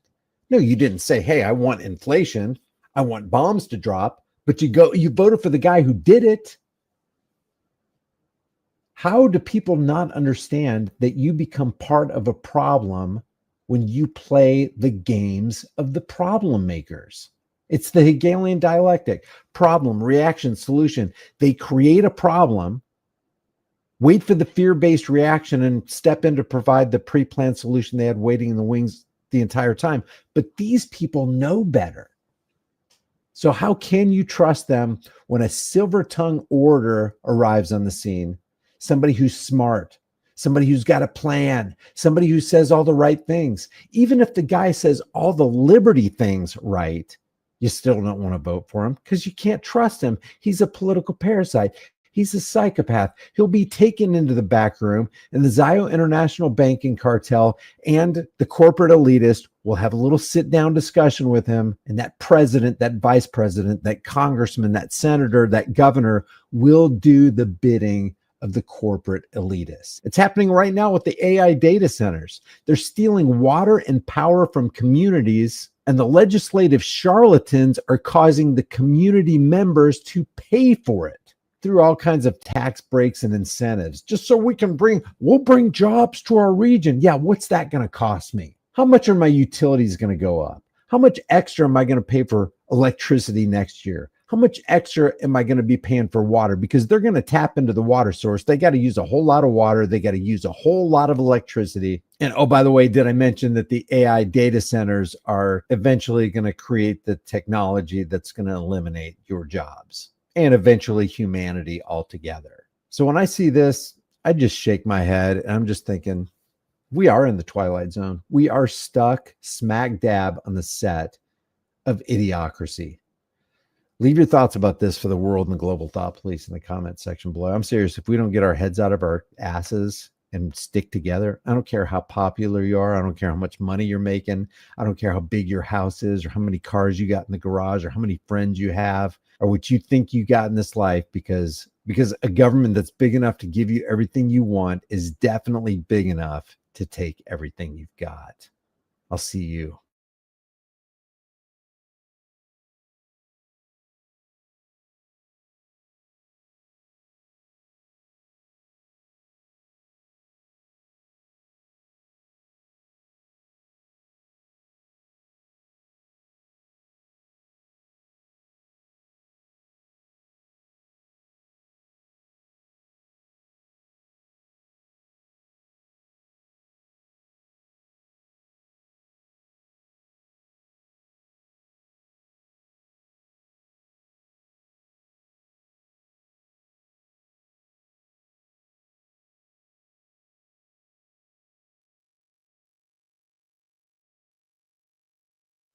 It sounds like satire, but the Nobel Peace Prize has been awarded to a far-right extremist in Venezuela who has been funded for decades by the U.S. government, who has openly advocated for the U.S. military to invade Venezuela to overthrow its government, and who supports war, sanctions that have killed tens of thousands of Venezuelans, and who openly supports Israel's genocide in Gaza. Today, I'll be talking about the reality of Maria Corina Machado, who is a far-right Venezuelan coup plotter who has been funded by the U.S. government for decades, and she was just awarded the so-called Nobel Peace Prize. Now, I should point out that the Nobel Peace Prize has been extremely hypocritical for many decades. For instance, the notorious U.S. war criminal Henry Kissinger got a Nobel Peace Prize, and Kissinger was one of the worst war criminals in modern history. Former US President Barack Obama also won a so-called Nobel Peace Prize. And yet Obama bombed multiple countries including Libya, Yemen, Somalia, Syria, Iraq, Afghanistan, and Pakistan. And the Obama administration was responsible for hundreds of thousands of deaths. So obviously, this is not the first time that the Norwegian Nobel Committee has been extremely hypocritical. But really, this is just next level, because as the Norwegian Nobel Committee is giving this prize, Maria Corina Machado is openly calling for the US military, for Donald Trump, to intervene in Venezuela, to invade Venezuela. But what is especially cynical and revolting about the fact that Machado won the so-called Nobel Peace Prize is that she has been openly supporting Israel as it carries out a genocide against the Palestinian people in Gaza. In January of 2025, she held a meeting with the Minister of Foreign Affairs of Israel, and she said, "We greatly value the support of the government of Israel." In 2024, Machado also expressed her, quote, solidarity with the state of Israel and its people in the face of the direct aggression from the Iranian regime. This is in reference to when Israel attacked Iran first and Iran responded in self-defense. Machado strongly supports Israel and wants to reestablish relations with Israel while it's carrying out genocide. Meanwhile, the current revolutionary government of Venezuela does not have relations with Israel. President Maduro has been a strong supporter of the Palestinian people for all of his political career. And his predecessor, President Hugo Chavez, who started the Bolivarian Revolution in Venezuela, he also broke relations with Israel, and he accused Israel of genocide against the Palestinian people. In fact, in 2018, Machado published a letter to Israel's Prime Minister Benjamin Netanyahu, who's now wanted by the International Criminal Court for crimes against humanity that he committed in Gaza.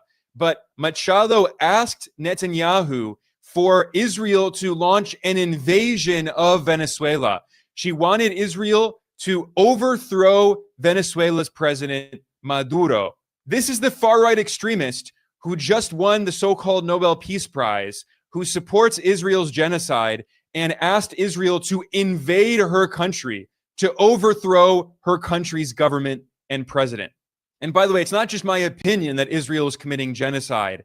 This was the official conclusion of a United Nations commission led by world experts in international humanitarian law. They investigated and they published a report at the website of the United Nations Office of the High Commissioner for Human Rights, concluding that Israel is committing genocide against the Palestinian people in Gaza with the full support not only of the US government, but also of Venezuela's far-right US-backed opposition, including people like Maria Corina Machado. Trump has launched multiple military attacks on Venezuela, killing dozens of Venezuelans without any charges or trial.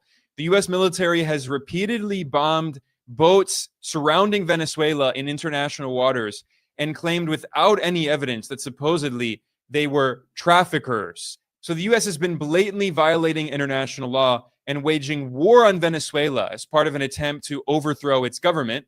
And Maria Corina Machado has been openly supporting this and calling for Trump to go even further. The Financial Times interviewed Machado, and she admitted that she is working with the US government to overthrow Venezuela's president, Nicolás Maduro. This was revealed in an article titled, US Naval Buildup Bolsters Venezuelan Opposition, Leader in Hiding Says. That leader in hiding is the US government-funded Machado. The Financial Times noted that the deployment of US warships to surround Venezuela is part of a movement to bring down President Maduro. The US has deployed its biggest military force in the Caribbean since 1994, when the US attacked Haiti. In this article, Machado openly called for regime change, saying that Maduro's time is over. And the Financial Times wrote, quote, top figures in the Venezuelan opposition say they have been in touch with senior Trump administration officials to discuss how to choreograph Maduro's downfall, end quote. So the Nobel Peace Prize is being used for war. It's being used as a tool in a US government-led operation to violently overthrow Venezuela's government.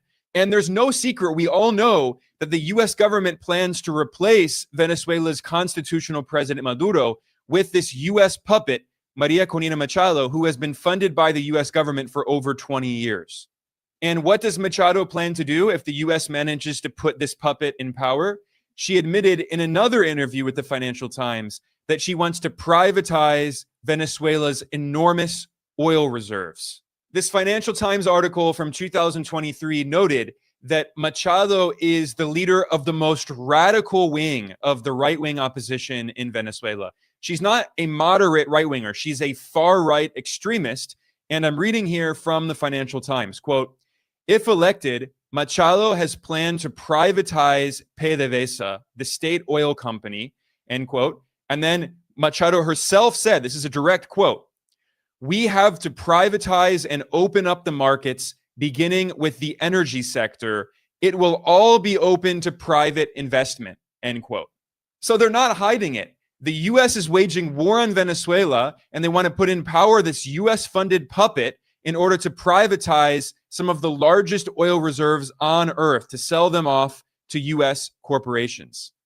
Now, of course, when Trump was president the first time in 2019, he launched a coup attempt in Venezuela. The US appointed the unelected right-wing opposition leader Juan Guaido as the so-called interim president of Venezuela, despite the fact that he never participated in a presidential election. So this had nothing to do with democracy. Now, that coup attempt failed, but in a Republican Party rally in 2023, Trump complained. He said that the US came so close to taking over Venezuela using colonial rhetoric, and he said the US would have controlled Venezuela's oil.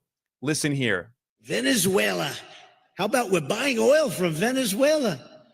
When I left, Venezuela was ready to collapse. We would have taken it over. We would have gotten all that oil. It would have been right next door. So the Norwegian Nobel Committee is literally helping the Trump administration wage war on Venezuela and try to overthrow Venezuela's government in order to privatize its state-owned oil and sell it off to U.S. fossil fuel corporations. In fact, right after the Norwegian Nobel Committee announced that it had given this award to Machado, Trump held a press conference in the White House in which he admitted that Machado called him on the phone to thank the U.S. president for helping her try to overthrow Maduro. And Trump boasted that he has been helping Machado and the far-right opposition in Venezuela. Listen to Trump's remarks here. The person who actually got the Nobel Prize called me and said, "I'm accepting this in honor of you because you really deserved it." That a very nice thing to do. I didn't say then give it to me though. I think she might have. She was very nice, and I've been helping her along the way. They need a lot of help in Venezuela. Now, this war that the Trump administration is waging on Venezuela is not new. The U.S. has been waging a hybrid war against Venezuela for decades. In fact, in 2002, the George W. Bush administration sponsored a military coup against Venezuela's democratically elected left-wing president, Hugo Chavez. And he was briefly removed from power, but he was so popular that the people of Venezuela filled the streets demanding that he be returned to office. And Chavez, the democratically elected leader, did come back to office, and the US-backed coup failed. By the way, Maria Corina Machado was part of that coup attempt. It was the first of many coup attempts that she has been involved in. But it's not just Republicans who have been waging war on Venezuela. In 2015, the Democrat Barack Obama signed an executive order declaring a national emergency and declaring that Venezuela was an extraordinary threat to the United States, which is obviously completely absurd. But the reason that Obama did this is to justify imposing more and more sanctions on Venezuela to suffocate the economy. Because for 100 years, Venezuela has been a petrostate like Saudi Arabia. So the US government realized that it could suffocate Venezuela and try to overthrow its revolutionary government by preventing Venezuela from exporting its oil and therefore starving the government of revenue and causing high rates of inflation and an economic crisis, which is exactly what happened. Trump vastly expanded those sanctions that started under Obama. Trump declared a full-on economic embargo of Venezuela. And in 2019, the U.S. Energy Information Administration boasted that Venezuelan crude oil production had fallen to the lowest level since 2003, right after the Bush administration's coup attempt in Venezuela. So the U.S. government was essentially boasting that it had starved Venezuela of over 90% of the revenue that it previously got from oil in an attempt to bring about state collapse, to destroy Venezuela.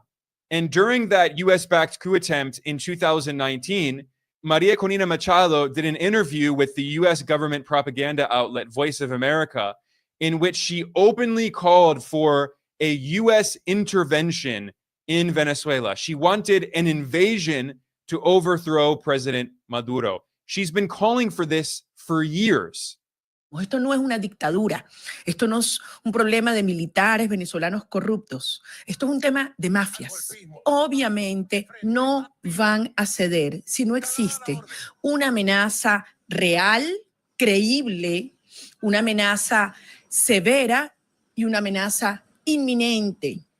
Y esa única amenaza que los hace ceder es la del uso de la fuerza internacional en una coalición humanitaria. Now, the Nobel Peace Prize is overseen by the Norwegian Nobel Committee based in Norway, and a member of Norwegian parliament from a left-wing party named Bjørnar Moxnes published a Facebook post criticizing the Norwegian Nobel Committee. Again, this is a member of parliament in the country. He pointed out that the United States is violating international law with military attacks on civilian boats off the coast of Venezuela. He said, "It is a bad idea to give a peace prize to a Venezuelan politician with close ties to Trump who openly supports Trump. Trump has advocated to go to war with Venezuela and exploit the country's oil resources." He added, "The Peace Prize winner has also personally signed a cooperation document with Israel's Likud party, which is mainly responsible for the genocide in Gaza. We therefore believe that the Peace Prize is not in line with the Nobel will." Those were the words of a left-wing Norwegian politician. So I've already shown how the new Nobel Prize laureate advocates for the US military to invade her country. She supports Trump bombing her country and killing her countrymen without charge and trial. She openly supports Israel as it's carrying out genocide against the Palestinian people. And she published an open letter asking Israel to launch a military invasion of Venezuela. So all of that is already insanely hypocritical. But we're just getting started here. Machado has also advocated for years for the U.S. to impose more and more sanctions on Venezuela in violation of international law. And these sanctions have killed tens of thousands or perhaps hundreds of thousands of Venezuelans. In 2017, when Trump imposed very heavy sanctions on Venezuela, she praised them, calling them surgical and effective, with a strong financial, commercial, and political impact, praising the U.S. economic war against her people. Then in 2018, Machado insisted that, quote, "the regime will only leave with force," and she called for, quote, "international force, more trials, and sanctions," end quote. Meanwhile, international experts have pointed out that the illegal unilateral U.S. sanctions on Venezuela are responsible for at least tens of thousands of deaths.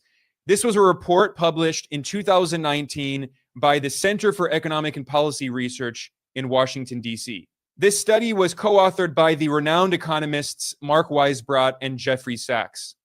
They found that the very harsh sanctions that the Trump administration imposed on Venezuela caused more than 40,000 deaths in just 1 year.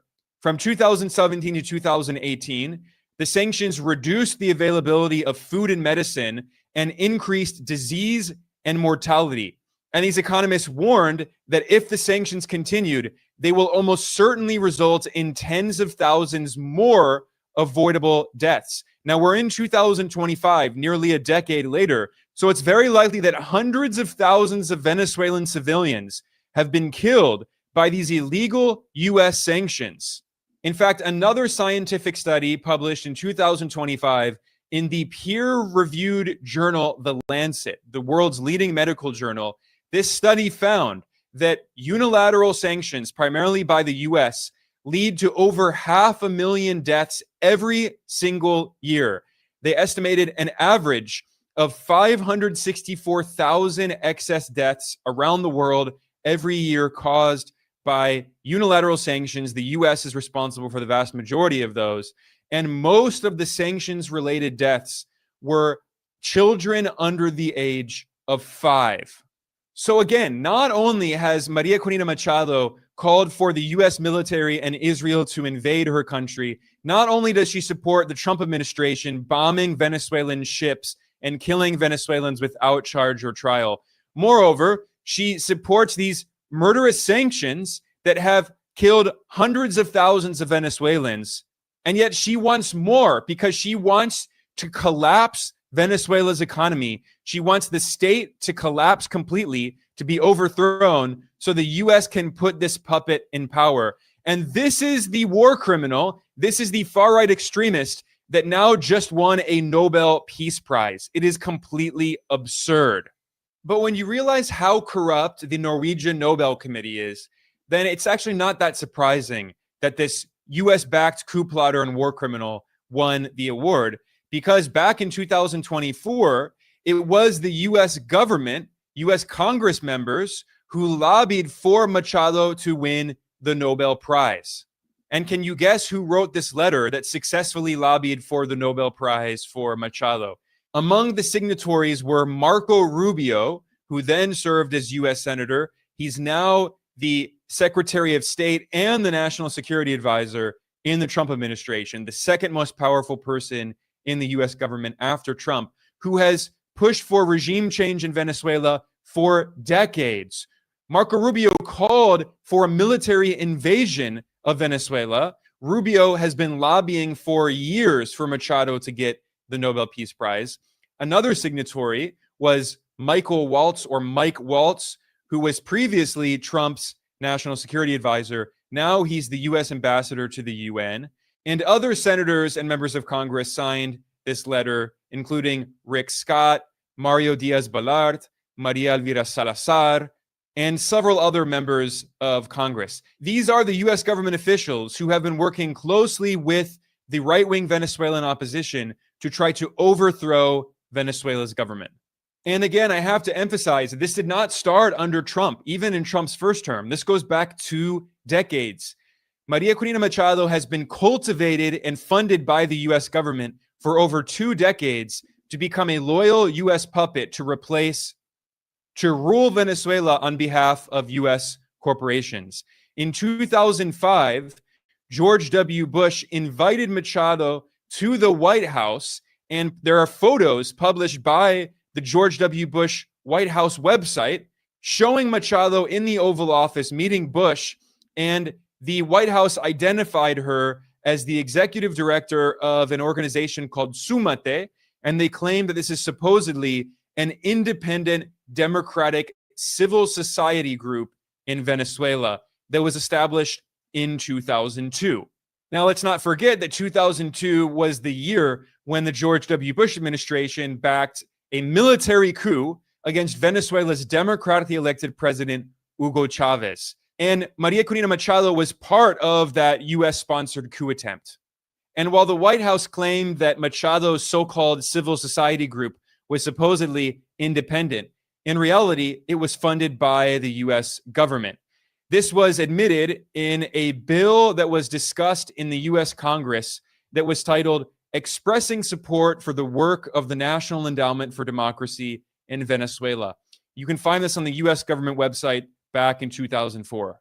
This bill in Congress pointed out that in 2003, the US government's National Endowment for Democracy, which is a CIA cutout that funds regime change operations around the world, the NED gave a grant to Sumate, which was the organization led by Maria Corina Machado. This is why I have repeatedly said here that she has literally been funded by the US government for decades. And this bill in Congress pointed out that Sumate assisted Venezuelan citizens to petition the government of Venezuela for a recall referendum on the mandate of President Hugo Chavez. So this was an impeachment attempt. Machado was a key figure in another coup attempt. After the violent coup attempt failed, they tried to impeach Chavez with a referendum. But in 2004, they lost the referendum because Chavez was so popular, the majority of Venezuelans voted in support of Chavez. And later, the Venezuelan government accused Machado of being a CIA agent, and she was prosecuted for being funded by the US government through the National Endowment for Democracy to try to overthrow Venezuela's democratically elected constitutional government. Now, the fact that the National Endowment for Democracy is a front for the CIA was admitted by the Washington Post back in 1991 in a very revealing article titled Innocents Abroad, The New World of Spyless Coups, which was published by David Ignatius, who's a close ally of the CIA. This article revealed that the reason that the National Endowment for Democracy, the NED, was founded in the 1980s under the Reagan administration is because the US wanted to continue CIA operations to destabilize foreign governments, but it wanted to do it overtly as opposed to covertly. It was a change in the imperial strategy. And the co-founder of the NED, Alan Weinstein, said in this interview, quote, "A lot of what we do today was done covertly 25 years ago by the CIA," end quote. This is the organization that has funded Machado and the far-right opposition forces in Venezuela for decades. And in fact, the NED is not even really hiding it. Right after Machado won the so-called Nobel Peace Prize, the NED posted an article about Machado on its website. Right on its homepage, the first thing you see is a big photo of Machado, and the NED congratulated her. This CIA cutout wrote that the NED and Machado have a, quote, shared hope for a free and democratic Venezuela, end quote. And the NED expressed hope that Machado can lead a so-called democratic transition, which is propaganda. What they really mean is they want to impose a U.S. puppet who will privatize Venezuela's oil and sell it off to U.S. corporations, which is what Donald Trump admitted they want to do. This has nothing to do with democracy. And by the way, I should point out that there are some people who claim that Trump falsely ended the NED and that Elon Musk, as part of his DOGE, his Department of Government Efficiency, that supposedly he shut down the NED. It's actually not true. The NED has continued operating, and they pointed out in March 2025, they published on their website that the State Department of Marco Rubio gave funding to the NED. So this organization is now being led by Marco Rubio, who has pushed for regime change in Venezuela for decades. Marco Rubio called for a military invasion of Venezuela. He's now overseeing the NED and another CIA cutout, USAID, the U.S. Agency for International Development. And by the way, in this press release in March, the NED pointed out that it's funding anti-government groups in Cuba, Venezuela, Iran, China, Russia, and elsewhere. So it's obvious that the NED has been cultivating these coup leaders like Maria Corina Machado and others for decades and continues to do so under Trump and Marco Rubio. So again, what all of this exposes is how extremely corrupt the Nobel Peace Prize is, how this is completely illegitimate. And in fact, if you're a war criminal, if you're a US government-funded coup plotter, you are much more likely to win a so-called Nobel Peace Prize. And I know I already briefly mentioned this earlier, but I need to emphasize that if you look at the history of the Nobel Peace Prize, you can see many war criminals receiving this award. Barack Obama was given the Nobel Peace Prize in 2009. He then went on to bomb Libya, Syria, Iraq, Yemen, Somalia, Afghanistan, and Pakistan. He overthrew the government in Libya in 2011 in a war based on lies. He backed an extremely brutal war in Yemen that was basically genocidal. Hundreds of thousands of Yemenis died in this US-backed Saudi war. Saudi Arabia was using US bombs and US military assistance. And this war started under Obama and was later continued by Trump. Obama also carried out the dirty war on Syria that ultimately led to the overthrow of Syria's government. He continued the military occupation of Afghanistan, which went on for 20 years. This is the guy who won the Nobel Peace Prize. It's a complete joke. In 2016, which was Obama's last year in office, his government dropped over 26,000 bombs, including 12,000 bombs on Syria, 12,000 bombs on Iraq, over 1,000 bombs on Afghanistan. And I haven't even mentioned all of the horrific drone strikes that were carried out, including the Obama administration bombed weddings in Yemen and schools. The fact that he won a Nobel Peace Prize is a complete farce. But again, if you know the history of the Nobel Peace Prize, it's not that surprising considering Henry Kissinger, one of the worst war criminals in modern history, also won the Nobel Peace Prize in 1973 after negotiating a ceasefire in Vietnam, after overseeing the war in Vietnam, in which millions of Vietnamese were killed by the United States in a war of aggression. So he literally had the blood of millions of Vietnamese on his hands, not to mention millions of Bengalis in the Bengali genocide when the U.S. supported Pakistan under Nixon and Kissinger. They backed Pakistan in its genocidal war against Bangladesh in the Bangladeshi War of Liberation, and many other crimes in Cambodia and Laos. The Chile coup in 1973, when the CIA overthrew Chile's democratically elected socialist president, Salvador Allende, and installed a far-right military dictator, Augusto Pinochet. That was the work of Kissinger, and yet he won the Nobel Peace Prize, a complete farce. Another clear example is in 1989, the Nobel Peace Prize was given to the Dalai Lama, who was a longtime CIA-backed U.S. government asset. The Associated Press reported in 1998 that the CIA funded the Dalai Lama and Tibetan separatist groups in order to undermine China. I'm reading here an AP Newswire that was published by the New York Times. Quote, the Dalai Lama's administration acknowledged today that it received $1.7 million a year in the 1960s from the Central Intelligence Agency. The money allocated for the resistance movement was spent on training volunteers and paving for guerrilla operations against the Chinese. The decade-long covert program to support the Tibetan independence movement was part of the CIA's worldwide effort to undermine communist governments, particularly in the Soviet Union and China. So in 1989, the Nobel Peace Prize was given to this CIA asset who was being used by the US government to wage war against the People's Republic of China, to overthrow China's government, to destabilize it. Just like today, in 2025, the Nobel Peace Prize was given to another US government asset, Maria Corina Machado, who has been funded by the US government for decades to destabilize and overthrow Venezuela's independent government. This is why the renowned political scientist and historian Michael Parenti referred to it as the Nobel Peace Prize for war, because it has always been deeply hypocritical and it has been an instrument used by the US government as part of its foreign policy. Parenti did point out that there have been a small handful of heroes that did deserve the Nobel Peace Prize, like Martin Luther King Jr., like Nelson Mandela, but they are the exception that proves the rule.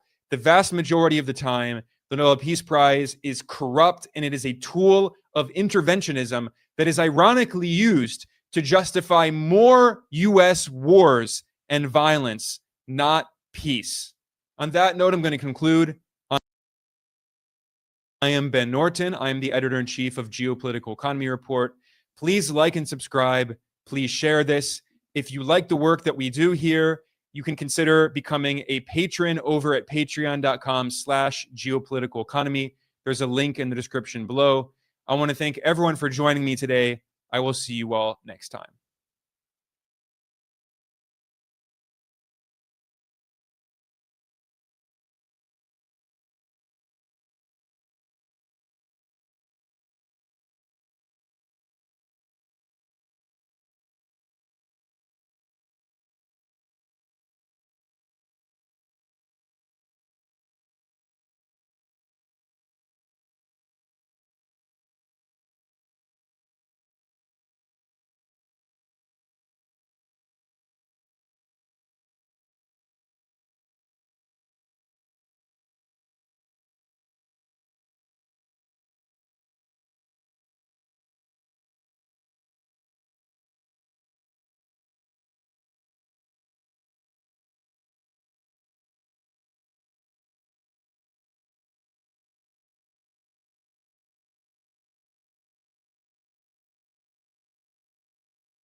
And in your case, there were people who were just flabbergasted. They were flabbergasted. Just at a comparative difference in the way the societies effectively operate and the things and the cost of those various societies. And it's just, some of that stuff is just mind blowing. So thank you again for joining me, man. I really appreciate it. Well, I'm delighted to be here. It's not me that's mind blowing. It's China. I just happen to be observing. Fair enough. Fair enough, the watcher. Something happened recently that is also rather mind blowing. The United States tried to, when Donald Trump decided he wanted to have the sanction war, believed that it was in a position of authority, and in that position of authority could apply pressure to China. We're going to have tariffs that are, 250% or some weird number.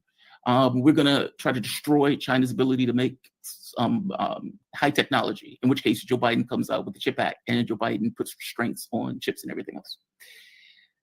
Come to find out, the US is not the one that knocks on this issue. China is the one that knocks. And as evidence of that, they put out, we're not going to call it sanctions, we're going to call it limits. Let's call it limits on not just chips or not just rare earth minerals. So, but also things like graphite, lithium, etc. I did not know this, but China apparently has like 90% of graphite market, 2/3 of the lithium market, 90% of the rare earth mineral market, including the refining capabilities of that. That part I did know. But they've extended it to not just the minerals themselves, but to processes of those minerals, which fundamentally creates a choke point. This came out, I believe this was either yesterday or the day before yesterday, and Warwick Powell, a guest of the show, also gave a damn good article on this, and I'm going to have work on to kind of break down the numbers or the metrics for it. But right here, China will review on a case-by-case basis rare earth element or export applications for advanced chips and military AI development. And it points out China bans export of technologies related to assembly, commissioning, maintenance, repair, upgrading of production lines for rare earth minerals, refining metals, smelting, magnetic, manufacturing, and recycling. So this is not just, hey, we're putting, let's say, limits on rare earths. We're putting limits on even processes of those rare earths. That's pretty amazing. What brought this on? Because this seemed to be out of the blue. You know, I think that's the way the American media wants to portray it. If they don't understand why, then that just gives me less faith in the American media. But there's a lot of intelligent people there who are China watchers. So I'm assuming that most people in the US government, most people in the US media actually know that this wasn't out of the blue, as I think you suspect. The reality is this is tit for tat, you know. The United States went after China with semiconductors. You know, the former Secretary of Commerce, Gina Raimondo, referred to her own work in attempting to cut off semiconductors from China as, quote, a fool's errand. Those were her words as she exited the cabinet position that she held when she was the one responsible for trying to cut off semiconductors to China. And there are several amusing anecdotal stories about that. When she came to China for her first official visit as a cabinet minister, one of the Huawei phones was released that had a very advanced semiconductor chip that the United States didn't think China had the ability to manufacture that fast, but in fact it had. And a lot of people joking, not the official company, but a lot of people made banners of her face and said, you know, Gina Raimondo uses Huawei phones and so forth, sort of poke at her. But I think she realized that Biden had sent her on this ridiculous mission that was impossible because China had the ability to catch up in semiconductors in a few years. A lot of people in the United States said it would take 10 years, but China in some ways is already caught up because they're able to stack semiconductors in a certain kind of way and get similar levels of efficiency. And in some ways, China is getting ready to leapfrog silicon technology to other kinds of technologies, to even faster semiconductors than are currently manufactured. The West still holds, you know, the record for speed in semiconductors and manufacturing really small semiconductors at scale. But most of those are actually not practical. They wouldn't put them in your phone anyway. And they wouldn't put them in a missile either, because a missile needs actually a much larger kind of semiconductor, which China actually is the leader in manufacturing in the world. But China does, and it's not just rare earth minerals. They're all over the world, and the United States has a lot of them actually at home, and there are countries around the world with enormous supplies of rare earth minerals.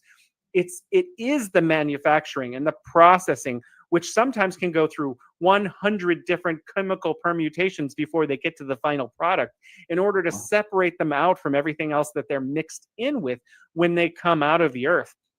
China began developing this capability in the early 1980s, and it took that long from then to now to build the largest supply chain and technology in the world. There are 36 universities in China that offer majors in the processing of rare earth minerals, whereas there are 0 in the United States. So it's not just the rare earth minerals, and it's not just the processing, but it's all of this technology that China has innovated, and China controls this technology. So if the United States wants to play, oh, we're going to tariff you to death, China is just saying, this is what we will do back. And so China is really doing tit for tat. There's a really good example that points out exactly China's tit for tat, and it just happened.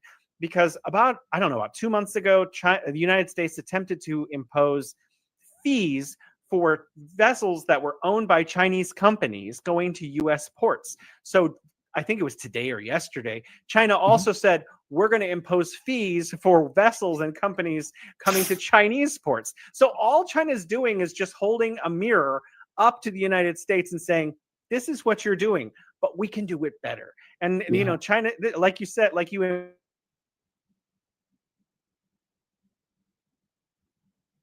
Come on. Come back. He'll be back. There you are. Okay, good. You froze for a little bit. Or this may be a perspective thing. I don't know if it was I froze or you froze, but it's perfectly okay. Yeah, it's like I'm the one who knocks, right? It's just one of those things. Warwick points out in his article, he says, the new Chinese restrictions announced on October 9th, 2025 extend beyond commodities to include technological processes required to make them useful. This is a deft and also an important expansion of reach from resource control to technological choke point management, effectively saying, look, this is going to create a choke point. And all of these policies that either the Trump administration wanted to do with AI, the Biden administration wanted to do, all of that's gone. You're spending $1 trillion on your military, or I think it was 900 billion or whatever that number is. Okay, how do you get the planes? How do you build the jets? How do you build missiles? Hell, how do you build the EVs? How do you build just basic electronics when all of these things are now going to go through a Chinese choke point where they're being decided upon on a case-by-case basis? And it was something else that Warwick pointed out. He says, if it wasn't for AI, the US economy would have only grown by 0.1%. So we were effectively living off of the technology that China has now put a choke point on as we move forward into time. That's amazing. That is amazing. No, obviously this didn't come out the blue. But I sense that there's something else going on also, though. Like, meaning not just the tariffs, but China is putting this under the notion of national security and making the argument that, well, we also want to stop the proliferation of weapons across the globe. Is there more to it than that? Well, a lot of people are making that argument. A lot of people, the Chinese government hasn't really officially made the argument that they're trying to reduce U.S. stockpiles of weapons or stop what's happening in Gaza, but that's implied in a lot of the work that they're doing. I did want to point out something really fast about Warwick Powell. I'm a friend of his. Yeah. And he's one of the things he wrote in his article that you're referring to is the U.S. can keep its dollars. China has the dysprosium. I don't know what that is, but it's a rare earth mineral. And I think it's really funny. Put the stuff right. Yeah, dysprosium.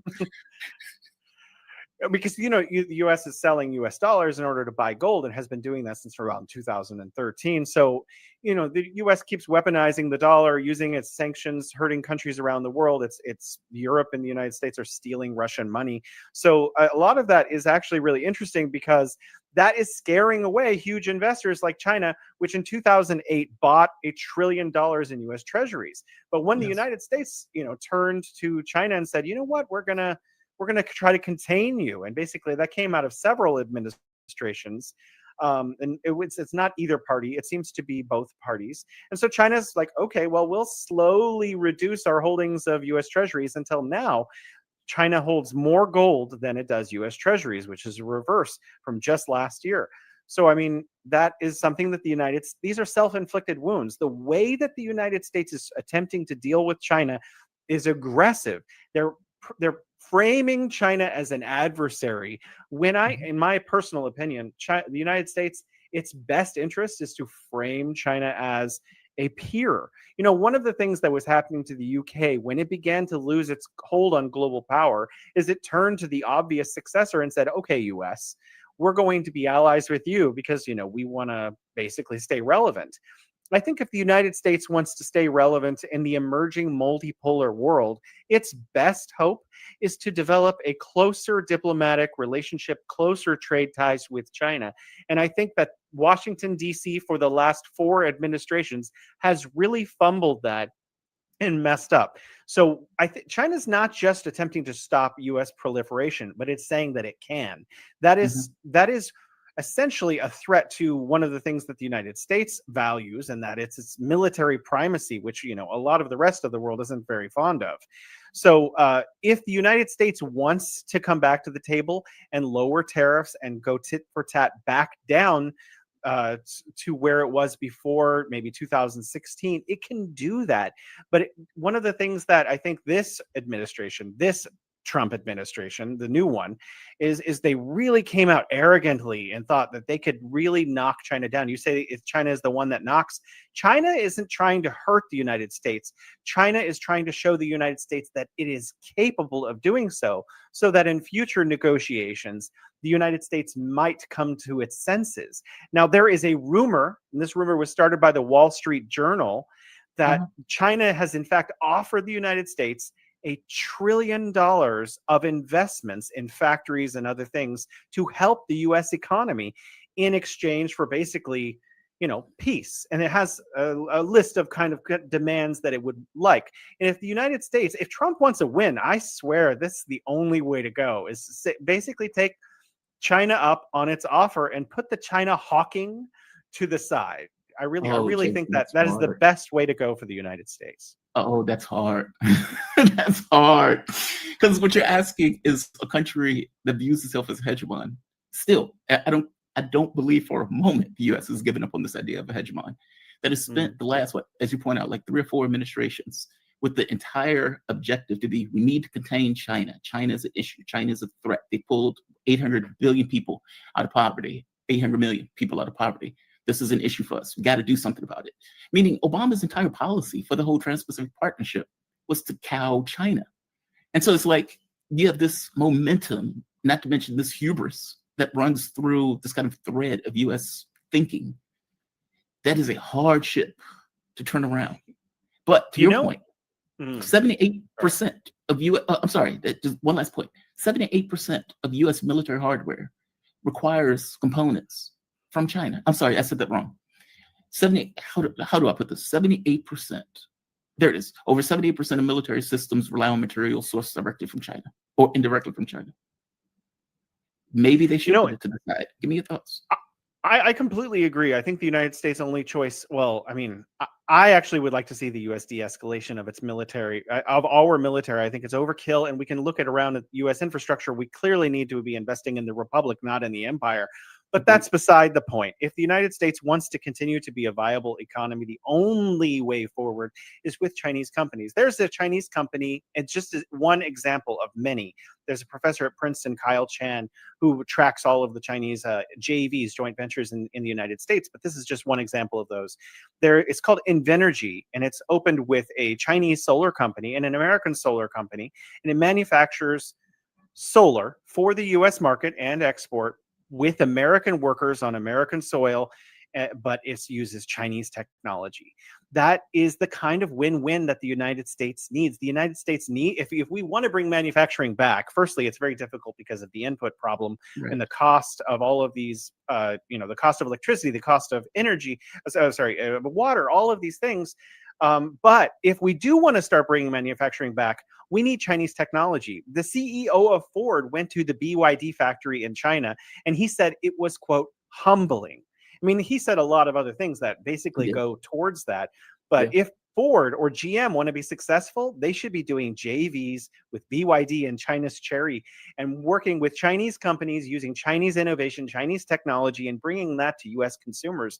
Because, for example, BYD has a car that in US dollars costs $12,000. Could you imagine the glee of American consumers if they had a state-of-the-art EV that only costs $12,000? This is what is being denied us. Yeah, I remember that. I saw the interview with that Ford guy, and he made the point of saying, which I think is somewhat kind of ludicrous, but maybe not. I understand where he was trying to get at, that the lack of competition has hampered the American market. That this being able to compete would have made better cars and forced them to be able to make better cars. But I think what he kind of misses, and I want your take on it, is maybe he can't compete. Like maybe the US looked at it and thought to themselves, there's no way these American automakers can compete with the products that are coming out of China. And so it would decimate our own domestic market.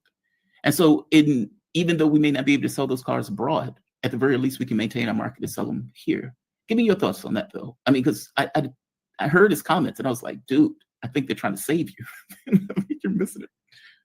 Well, I mean, honestly, the United States cannot compete in a lot of fields with China. And I think that a degree of protectionism is actually a good idea. And I think China actually taught this lesson, because as the IMF and World Bank were going around the world, insisting that poor countries opened up their markets to Western investments and forced them to liberalize their economies and sell off their national assets, China said, whoa, whoa, whoa. We're not going to do that. We'll take your loans and we'll pay them back, but we're not liberalizing our economy to the degree to which all these other countries did. And they have, in fact, protected certain industries. So I think when the United States is looking, down the line, it's not always a great idea to just open the floodgates for everything that's going to come in. And I think the United States should be taking cues from China. We talked about SOEs. I would love to see more utilities in the United States. But going back to rare earth minerals and the United States military, clearly you're making an excellent point. And I think this is a point that's missed by a lot of people, because I see a lot of people with huge accounts, tens of thousands or hundreds of thousands of followers on various social media saying, oh, we'll just make our own rare earth minerals. An economist, I can't remember his name, last week suggested, an American economist, that it would take 29 years to catch up with where China is now, if we went all in and we started, investing in education and started subsidizing, and the military was part of that, and we just went completely berserk trying to catch up. But the United States is going to need more munitions next year. We don't have 29 years, which I think that means the U.S. is going to be forced to the table, and there's going to be some kind of deal. As an American who lives in China, I hope it's $1 trillion investment from China in the United States, because that would mean continued peace, and I could safely enjoy my time without being concerned about the United States, concerned about what I'm doing over here. I would much rather that China and the U.S. had a peaceful relationship. And, the Chinese people and the U.S. people were very similar. I mean, put aside all the politics and stuff, we're just people. We just want everyone somewhere in China right now, there's a grandfather holding his grandson's hand and they're walking home from school. And I'm sure the same thing is going to happen 1 million times in the United States tomorrow as well. Like, we're really just people, and we need our governments to get along. There are things that the United States needs that China has. There are things that China needs that the United States has. And, Chinese people really love the United States. They love Marvel movies. They love, Dune, Dune 2. Dune 2 was huge here. I mean, it's not like people in China hate the United States, but there does seem to be a few very critical people in the U.S. government who hate China, and I think that that's not healthy for the United States. Cool figure. Follow me.